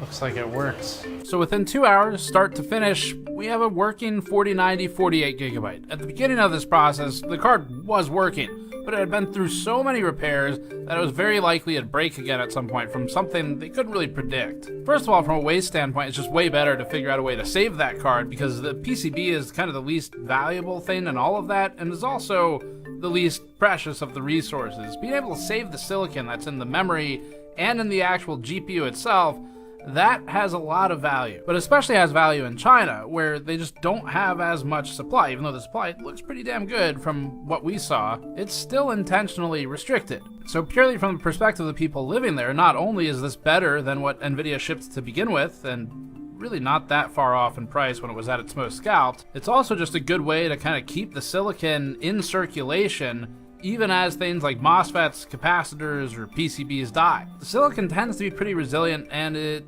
doesn't really die that often on GPUs. So what this tells us is that this is maybe an alternative method to getting more GPUs into supply. If they take the broken boards and then put functional silicon back into circulation, it's a certain level of ingenuity, and there aren't many places that are set up to handle it. Brother John's shop is impressive. We're excited for the whole separate video on that. After finishing at the repair shop, we rushed over to the high-speed rail, spent 6 hours traveling back to Shenzhen Bay, adding another 1,000 miles or so to our travel log here, and then we took a car over to visit this guy.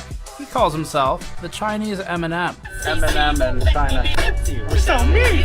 This is Joe. He works as a creative director of product at the video card manufacturer Yeston, most famous for their waifu video cards. You know the ones. Yeah. I'm his father. She's father. She's father. Yes, you're she's father. Yeah, we have husband. Anything else you want to talk about on camera? I think we got it all. Support game natures. Support Jesus. 电子耶稣. Yeah, I also have a same nickname. Which one? Yes, 猛男 of Yeston. What does that mean in English? Yeston's tough guy. Tough guy. Yeah. All fours, I will put your head on the ground.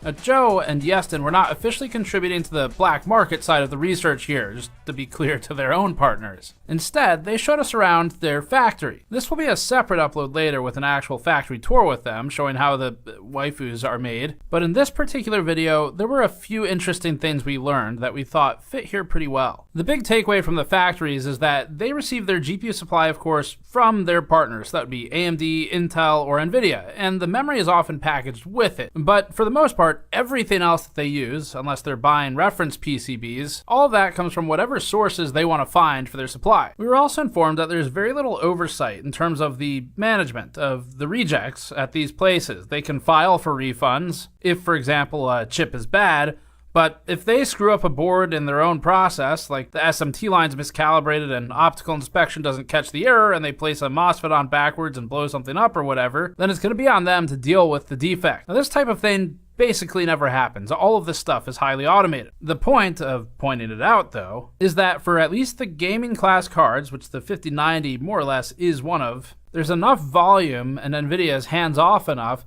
that it would be pretty easy to make these disappear. The biggest reason for this is that there are partners for the 5090s. It's not like a card that only NVIDIA makes, such as the RTX Pro 6000 and the Blackwell edition. And since there are partners, NVIDIA is only tracking when they sell them the GPUs. They don't necessarily keep tabs on where those get distributed once they're done being manufactured. So for this reason, if a factory wants to just sell it domestically in China, and they think they can get away with it without being added to the entity list, which it's very likely would kill their business with NVIDIA, then they can go ahead and sell them domestically. That might be how some of these trading companies get a hold of them. It's an easier way to make them disappear than through channels that are more publicly visible from NVIDIA and government. Now, Yeston doesn't make 5090s, but the processes they taught us about illustrate how that could happen. As for the server-grade solutions, there are manufacturers for those that are pretty tightly controlled. Basically, the silicon is made in Taiwan. It's shipped to wherever it's going to be assembled. Almost all of the other components are sourced in China, and as a result, it's easiest to keep the whole supply chain there, including the assembly. And the assembly involves the same stuff you're seeing for the lower end cards and the AMD solutions we're looking at from Yeston in this factory line. They use surface mount technology, or SMT lines, with conveyored inflow of PCBs, reels upon reels of components that are placed smallest to largest, with the most valuable typically at the very end, that'd be the GPU, and then manual placement for heatsinks. There is often manual assembly, even for NVIDIA's high-end stuff. Although we can't show you that here, we have seen it being made. That's in different factories. And at the end of the process, it's possible they find a defect. Again, Dr. Vinci Chao had one, where he has a broken link on his board. There's a good chance that stayed in China and never left. If it was reported as a defect to NVIDIA, then it may have effectively just been written off and considered trash. But after seeing how a highly skilled group like Brother John's repair shop a second ago can just repurpose all those components that are still good, you could see how there would be value in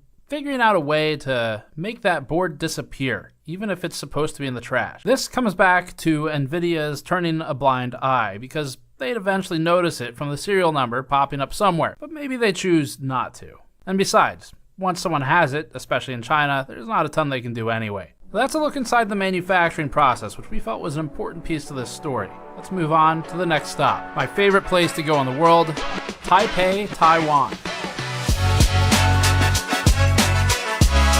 Most of our stay in Taiwan was for other stories. However, we did accidentally unturn one stone with something interesting under it. We can't show any B-roll for this because we do protect sources, so we're just showing some other footage instead. A B2B company in Taiwan noted to us that it's commissioned by Chinese companies to import servers for pre-testing and pre-assembly and setup steps.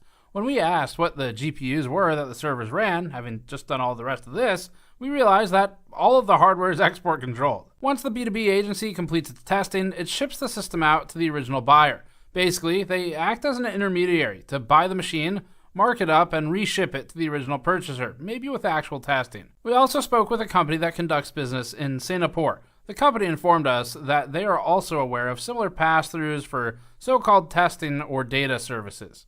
Our last link in this chain is actually the first. The smugglers bring it full circle, and the smugglers themselves also put us back in the United States. We didn't think we'd be able to find someone doing the dirty work here, but in the final hours, a viewer had a lead. This led to about a 12 or 16 hour production delay as we were wrapping the project, but as far as we're aware, this is the first content piece that actually features someone doing the highest risk dirty work. Everyone else we spoke to is in China. They're safe from US retaliation, but large-scale smugglers get arrested, fined millions of dollars, and can spend years in prison if they were really serious. A viewer contacted us to say that he'd connected with a traveling GPU buyer. The story went that this guy drives around buying specifically RTX 4090s. He doesn't care about anything else, including 5090s, because those don't sell as well to China. 4090s are ideal, he told us, because they can be modified into cost-effective 48GB models, like we saw at Brother John's shop. The smuggler was extremely open with us in text messages written only in Chinese, but wasn't open to us flying out to him. He did allow us to share this video of his car, though. The plug, as we call him, has an ATX test bench, motherboard, simple downdraft cooler, and a gigantic battery in the trunk of his Prius. He also has at least one spare license plate in the trunk, in addition to the one on the back of his car. We're not sure why, but better not to ask. People like The Plug post on Facebook Marketplace and other common online reseller forums looking to buy GPUs, just like anyone else in your city would. The Plug offers $2,000 flat per 4090, doesn't matter which model it is. It's not a bad price. He told us that he then finds ways to get them into China. He recently was scammed out of $5,500 though of payments owed by a Hong Kong buyer, and that buyer resells in Hong Kong. He's been considering hand carrying the devices and luggage instead. Margin is slim. He makes just under $300 US per GPU profit. But that's before counting gas, potential hotels as he travels, and time. Our understanding is that some in his shoes will strip the GPU cooler off and ship just the PCB back to China, increasing their margin. Coolers are available in abundance where they're made, so it can be cheaper to do this than pay for the weight and the size. He sometimes buys entire computers just to take the 4090s out, as that's what the bounty's on. He then sells the remaining system back to whoever will buy it. He told us that 5090 prices in China are falling so fast due to oversupply, ironically, that he'd lose money reselling it to China and would do better flipping it to Americans. The Plug isn't rich. She seems to be doing okay, but it's not the type of wealth you might expect for taking such risk. We can't overstate, though, how important it was to get this piece of the story, as this allowed us to fully complete the chain. And a huge thanks to our anonymous viewer who set that up. Many of the sources we met in Asia during this trip told us they simply don't know how the GPUs actually get in. And now we know. People doing this on a small scale, like The Plug, are unlikely to be caught. But operations transacting millions of dollars worth of GPUs would have a harder time getting them out undetected. And that brings us to the end of our travels, but not the end of this piece. We have two more entities to look at, and that's NVIDIA and the US government. The legality is simple. This is our understanding of it. There's no restriction on purchasers, only on sellers the US has control over. Even Americans buying GPUs in China are not violating any laws. It is not restricted. So we'll start with selling. The simplest answer to who the sale of GPUs is restricted for is anybody who doesn't have a specific export license and who would be governed by US law. And NVIDIA can't just bypass it by shipping from a different country instead. It has to do with the sale, not with the shipment location. That includes entities buying from US companies like European companies who would be under guidance from both NVIDIA and, if they do business with the US, its government. It's also illegal for anybody in the United States, citizen or not, to sell these GPUs to China, Hong Kong, Macau, or companies in those locations if the seller does not have a re-export license. It is not illegal for a person of any nationality in America to sell a GPU to any non-restricted entity. As for buying, there's absolutely nothing illegal about for us over here to buy these GPUs. But it's also not illegal to sell them in China for a Chinese company. The Chinese government doesn't generally enforce American export laws. Other nations cooperating with the United States might, such as recent arrests in Singapore, but once the GPU is in China, the people in possession of it likely don't care. Buyer or seller, or someone who does both, like GPU dealer Vincent. 中国政府在乎吗？不在乎。这个本来中国政府是跟中国政府没什么事的，是禁止是美国禁止嘛？是英伟达他们不能再往这边销售而已啊。The only control over Chinese companies that the US has is the entity list, which would hurt their business prospects with American companies, but only if they care about that. Chinese GPU middleman Sitan He in Tianjin landed on the entity list for transacting banned GPUs and being found out. Sitan He purchases GPUs from anyone who can get them into China, and then they bid on domestic projects like data center build-outs. The entity list was used to restrict, for example, Deepcool previously, resulting in their American partners ceasing business with them for fear of frozen assets, audits, or collateral bans. So this hurts companies like Deepcool that want to operate in the US, and it even shut down their California office. But for Sitan He, they mostly want to do business with other Chinese companies, and so it'd have limited impact unless they wanted to expand to do business with Americans. Beyond the entity list, the US really has no control over what happens inside Chinese borders. That means the only point at which a GPU could feasibly be intercepted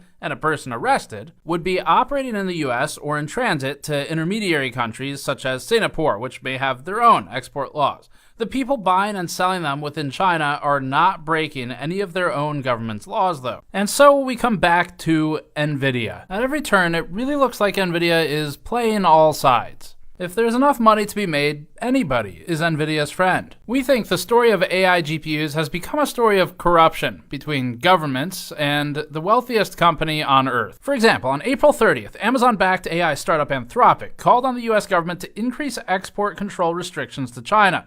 As part of this blog post, Anthropic said the government needs to improve its export enforcement to reduce smuggling. The company cited examples of chips being smuggled with, quote, prosthetic baby bumps, end quote, and, quote, live lobsters, end quote.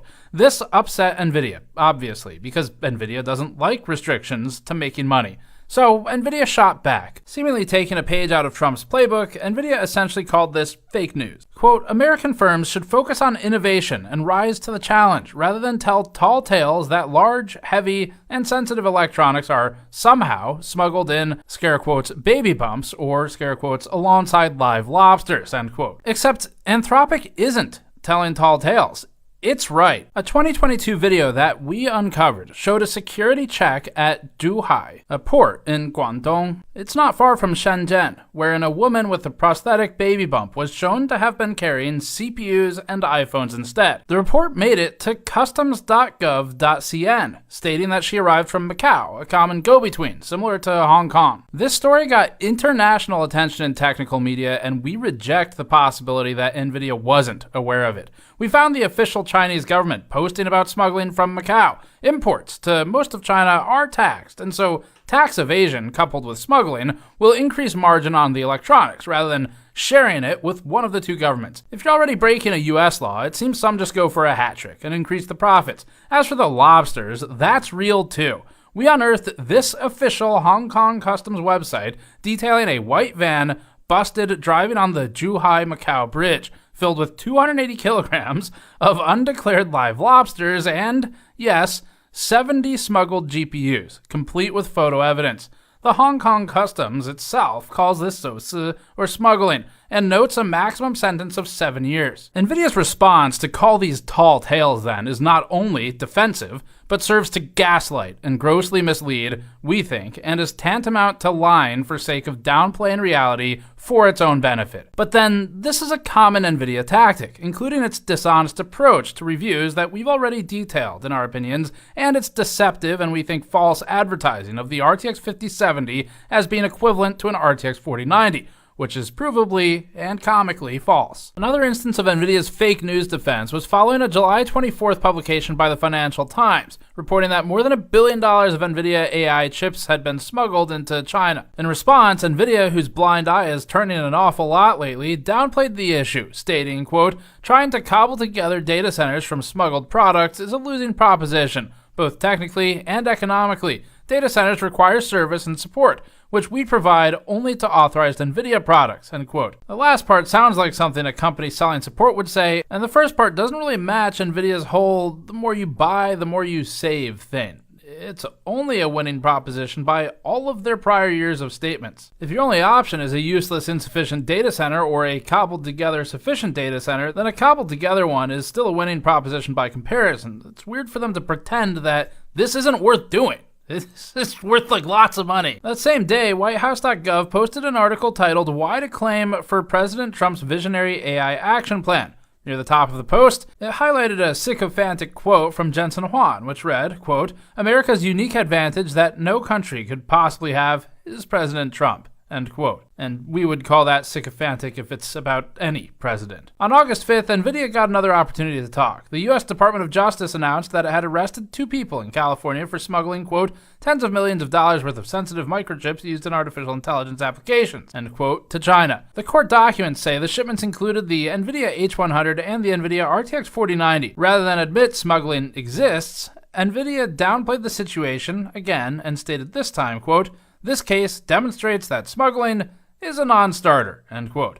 Except that anyone who made tens of millions of dollars before getting caught had a pretty good start. and so did their customers. This is a bullshit statement from NVIDIA that seemingly aims to downplay and deflect to reduce lawmaker attention on its monopoly. NVIDIA also said, quote, "We primarily sell products to well-known partners, including OEMs, who help us ensure that all sales comply with U.S. export control rules." NVIDIA noted that, quote, "Any diverted products would have no service, support, or updates," end quote. Again, this is not fully true. Our own sources in this story noted that although something like an HGX system would be hard to service, a standalone PCIe GPU could be parted out and covered under a separate warranty, even in China. Meanwhile, the US began scrutinizing NVIDIA's technology for getting into China, whether or not the company itself was directly involved. In a bipartisan report called DeepSeek Unmasked, a government committee called DeepSeek a, quote, "threat to national security," end quote, and said DeepSeek had used NVIDIA's technology. Quote, "AI model appears to be powered by advanced chips provided by American semiconductor giant NVIDIA and reportedly utilizes tens of thousands of chips that are currently restricted from export to the People's Republic of China, or PRC. NVIDIA designed and manufactured many of these chips to create the most sophisticated possible chip while skirting US export controls.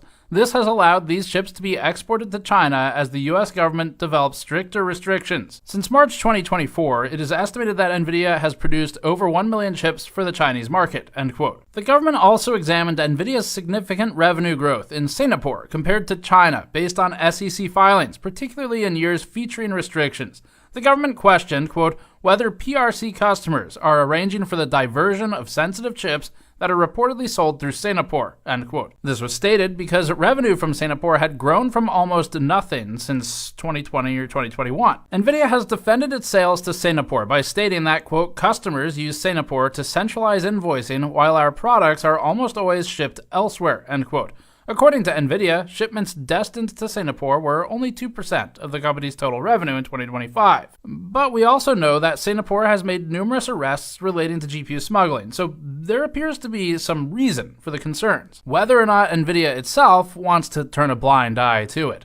Despite the allegations, NVIDIA downplayed any smuggling of AI chips. In this video, uploaded 2 months ago from what appears to be either a potato or a VHS tape, Jensen Huang speaks on smuggling. Governments understand that diversion is not allowed, and there's no evidence of any AI chip diversion. Except that there is evidence of it, not only in this very movie, but in readily available reports online for years now. Huang continued. Our data center GPUs are massive. These are massive systems. The Grace Blackwell system is nearly 2 tons. And so you're not going to be putting that in your pocket or your backpack anytime soon. And so these systems are fairly easy to keep track of. But the important thing is that the countries and the companies that we sell to recognize that diversion is not allowed. And everybody would like to continue to buy NVIDIA technology. And so they're very well, they monitor themselves very carefully, and they're quite careful about that. This one's interesting. He's right in that it is much harder to smuggle Grace Blackwell or Hopper HGX class systems completely. Dr. Vinci Chao's statements align with this. It's very hard to get like a full HGX system, right? But it still happens. At least one of NVIDIA's GPU and server customers in another country told us that they facilitate intermediary transmission to China and in fact showed us the server racks on site in their facilities. We weren't allowed to film them, so this footage is from Computex instead, but we saw them. A separate representative told us that document forgery through third-party countries can also disguise such transshipments. One middleman told us on camera earlier that an NVIDIA distributor gets parts into China, a downchain factory, and not the one we're showing right now, in case NVIDIA has its famed Journal of Retaliation out, told us that NVIDIA's QC rejects sometimes end up repurposed and kept in China, salvaging the GPU and the VRAM and scrapping the rest. Dr. Vinci Chao told us that one of his own devices had a defective link on it, contributing to this statement because he acquired said device. It just happens to have a defect. And he also said this. Do you think NVIDIA knows that all of this is happening? I'll be surprised if they don't, right? Yeah. I'll be surprised. Right? I would be really surprised if they don't. Right? These are very expensive items. Yeah. Right? I would imagine you would keep track of everything, right? Yeah. I don't know. Is that? Yeah, it's hard to know what they can do, what they plan to do with all these defective parts. But I'll be very surprised that no one have ever thought of the possibility that if it's something so valuable, someone would come up with a use of Even a defective one. Defective ones. Yeah. So, in one set of statements, NVIDIA says that smuggling doesn't really happen because the export controls work and keep partners in line. But in another statement, Jensen Huang called the US export controls a, quote, failure, end quote, talking out of both sides of his mouth, we think. He spoke of competing Chinese GPU brands posing a threat to NVIDIA. Quote, the local companies are very, very talented and very determined, and the export control gave them the spirit, the energy, and the government support to accelerate their development. I think, all in all, the export control was a failure, end quote. But the stakes and the dollar signs for NVIDIA had increased. Jensen said NVIDIA's market share in China had dropped from 95% to 50%. And in NVIDIA's May quarterly earnings before the H20 exemption and revenue share, Jensen Huang said the company's data center business in China was done. Quote, however, the $50 billion China market is effectively closed to U.S. industry. The H20 export ban ended our Hopper data center business in China, end quote. Or, as Jensen says, the China market is worth one Boeing. The Chinese market in a couple of years is probably about $50 billion. The market we've left behind is utterly gigantic.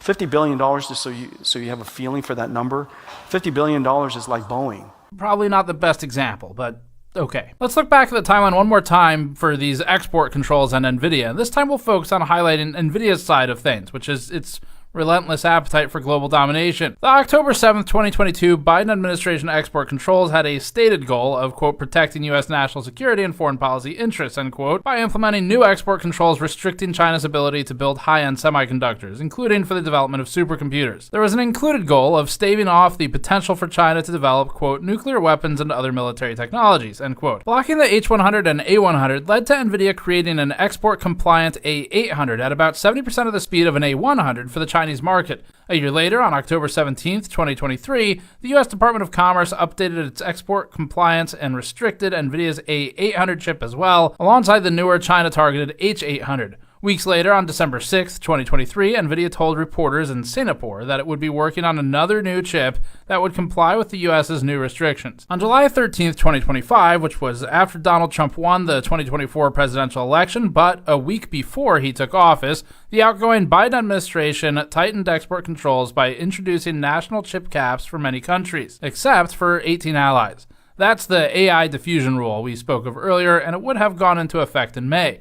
NVIDIA, who had remained relatively quiet about the regulations up until this point, criticized the restriction and made an attempt to appeal to the president-elect, stating, quote, it makes no sense for the Biden White House to control everyday data center computers and technology that's already in gaming PCs worldwide, disguised as an anti-China move. The extreme country cap policy will affect mainstream computers in countries around the world, doing nothing to promote national security, but rather pushing the world to alternative technologies. AI is mainstream computing, ubiquitous and essential as electricity. This last-minute Biden administration policy would be a legacy that will be criticized by U.S. industry and the global community, end quote. Seems like NVIDIA tried to also set up an appeal to the president-elect, stating this, quote, we would encourage President Biden to not preempt incoming President Trump by enacting a policy that will only harm the U.S. economy, set America back, and play into the hands of U.S. adversaries, end quote. This is where in the timeline we'd hit the $1 million dinner and then the ensuing unban of the H20 chip, but we've already covered that. Later that month, on April 30th, Huang said this of Trump. Without the president's leadership, his policies, his support, and very importantly, his strong encouragement, and I mean his strong encouragement. Frankly, manufacturing in the United States wouldn't have accelerated to this pace. A month after the Mar-a-Lago estate dinner on May 7th, the U.S. Department of Commerce confirmed that it will not implement the AI diffusion rule that NVIDIA campaigned against and that was created under the Biden administration. The rule was supposed to go into effect a week later, on May 15th. This does not unban GPUs like the H100, 5090, B100, and so on. Following the termination of what was supposed to be a rule to address national security implications, the Department of Commerce, now under President Trump, stated, quote, The Biden AI rule is overly complex, overly bureaucratic, and would stymie American innovation. We'll be replacing it with a much simpler rule that unleashes American innovation and ensures American AI dominance, end quote. NVIDIA predictably celebrated this statement. The company, which has been begging to sell to China while also praising Taiwan's importance, now took an America First posture, collecting countries like Pokemon. Quote, "We welcome the administration's leadership and new direction on AI policy. With the AI diffusion rule revoked, America will have a once-in-a-generation opportunity to lead the next industrial revolution and create high-paying U.S. jobs, build new U.S. supply infrastructure, and alleviate the trade deficit," end quote. And job creation promises coming from this company in particular are interesting, but they are playing all sides here consistently. Later that month, on May 28th, Juan spoke with Mad Money host Jim Cramer. He stated, quote, "When he rescinded the AI diffusion rule, it was a visionary move, it was a bold move, and he recognizes that there's an AI race and we're not alone. And he wants America to win." June 23rd, via Reuters, an official of the U.S. State Department, which didn't reply to Gamers Nexus, except the department did send us 3 out-of-office autoresponders, warned of deep-seek military and intelligence operations and warned of the use of shell companies, they called them, in Southeast Asia to circumvent export restrictions. The report mentioned that DeepSeek had, quote, "large volumes," unquote, of high-end H100 chips, which are banned in China. NVIDIA didn't like that and responded to Reuters and stated, quote, "We do not support parties that have violated U.S. export controls or are on the U.S. entity lists." Also saying, quote, "With the current export controls, we are effectively out of the China data center market, which is now served only by competitors such as Huawei." Turning a blind eye to the situation, NVIDIA added, quote, "Our review indicates that DeepSeek used lawfully acquired H800 products, not H100, end quote. 3 days later, on June 26th, the information reported that DeepSeek's next AI model had been delayed due to a shortage of NVIDIA AI GPUs in China. This directly contradicts Juan's comments that export controls, according to him, do not work. July 4th, Bloomberg reported that the Department of Commerce, which also did not reply to Gamers Nexus's emails, was preparing new export controls on Malaysia and Thailand to reduce chip smuggling. Interestingly, Singapore, which now comprises a significant portion of NVIDIA's revenue, was not on that list, despite being a known smuggling pass-through. July 10th, Bloomberg reported that Juan and Trump were scheduled to meet again ahead of the CEO's planned trip to China. Days later, on July 14th, NVIDIA confirmed that it will resume sales of H20 chips to China, with Juan stating, quote, "The U.S. government has assured NVIDIA that licenses will be granted. NVIDIA hopes to start delivery soon," end quote. On the 15th, a CNBC Business News anchor said this. He really just pulled off something that few tech CEOs have managed. He played both Washington and Beijing, and he won. Jensen has stayed disciplined and diplomatic with a clear message, and that is NVIDIA's dominance serves America's interests. On the 28th, the Financial Times reported that the U.S. Commerce Department was not going to make tough moves to tighten export controls to China. This is in spite of several congressional members warning the administration not to loosen the U.S. export controls for AI GPUs. Several national security experts also voiced concern by sending a letter to the U.S. Commerce Department, which read, quote, "We write to express our deep concern over the recent decision to resume exports of NVIDIA's H20 chips to China. As policymakers and professionals with a background in national security policy, we believe this move represents a strategic misstep that endangers the United States' economic and military edge in artificial intelligence," end quote. On August 11th, we got the comments about the U.S. potentially allowing Blackwell chips to be sold to China as well for 30 to 40 or 50% of a revenue share,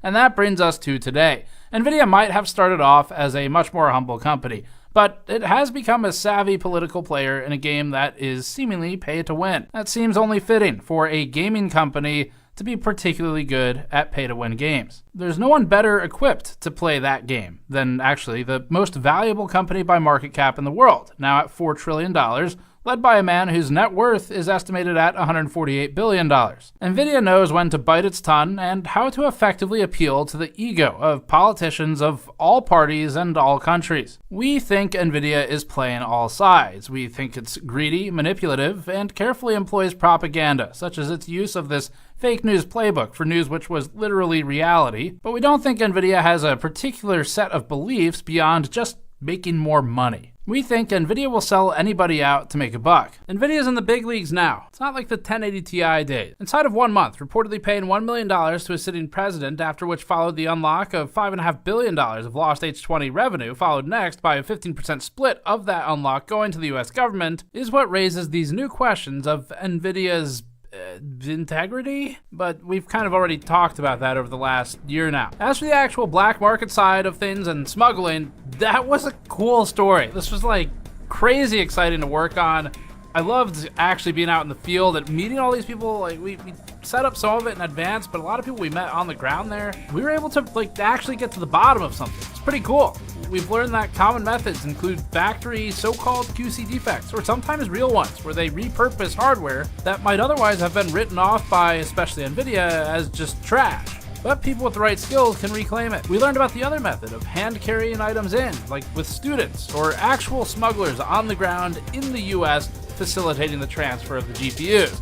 And of course, we learned about suppliers through third-party countries, among other methods. So we did answer the question that we had going into this, which was all about how these cards get in. Again, we loved working on this story and meeting all of these unique people. Each person played a key role in helping us find the next person and allowing us to complete the first public, on-record, start-to-finish cataloging of a smuggling pipeline for high-end silicon. Our sincere thanks to everybody who made this possible and appeared on camera with us, including our viewers who funded it. And a big thanks to my team working on this project. Vitaly, Andrew, and Mike spent about a month training Tannen how to use a camera, because we needed a camera operator for this trip, and he's a writer. Vitaly helmed overall production, organization of the files, and cutting of the 12 hours of footage initially. Andrew led the artistic efforts, worked on the new products, did the great scene transitions you saw, and general graphics. Tannen was on the camera, and worked with me in Asia for 3 weeks on this story, and during a lot of travel. Tim, on the team, handled the bulk editing of the informational sections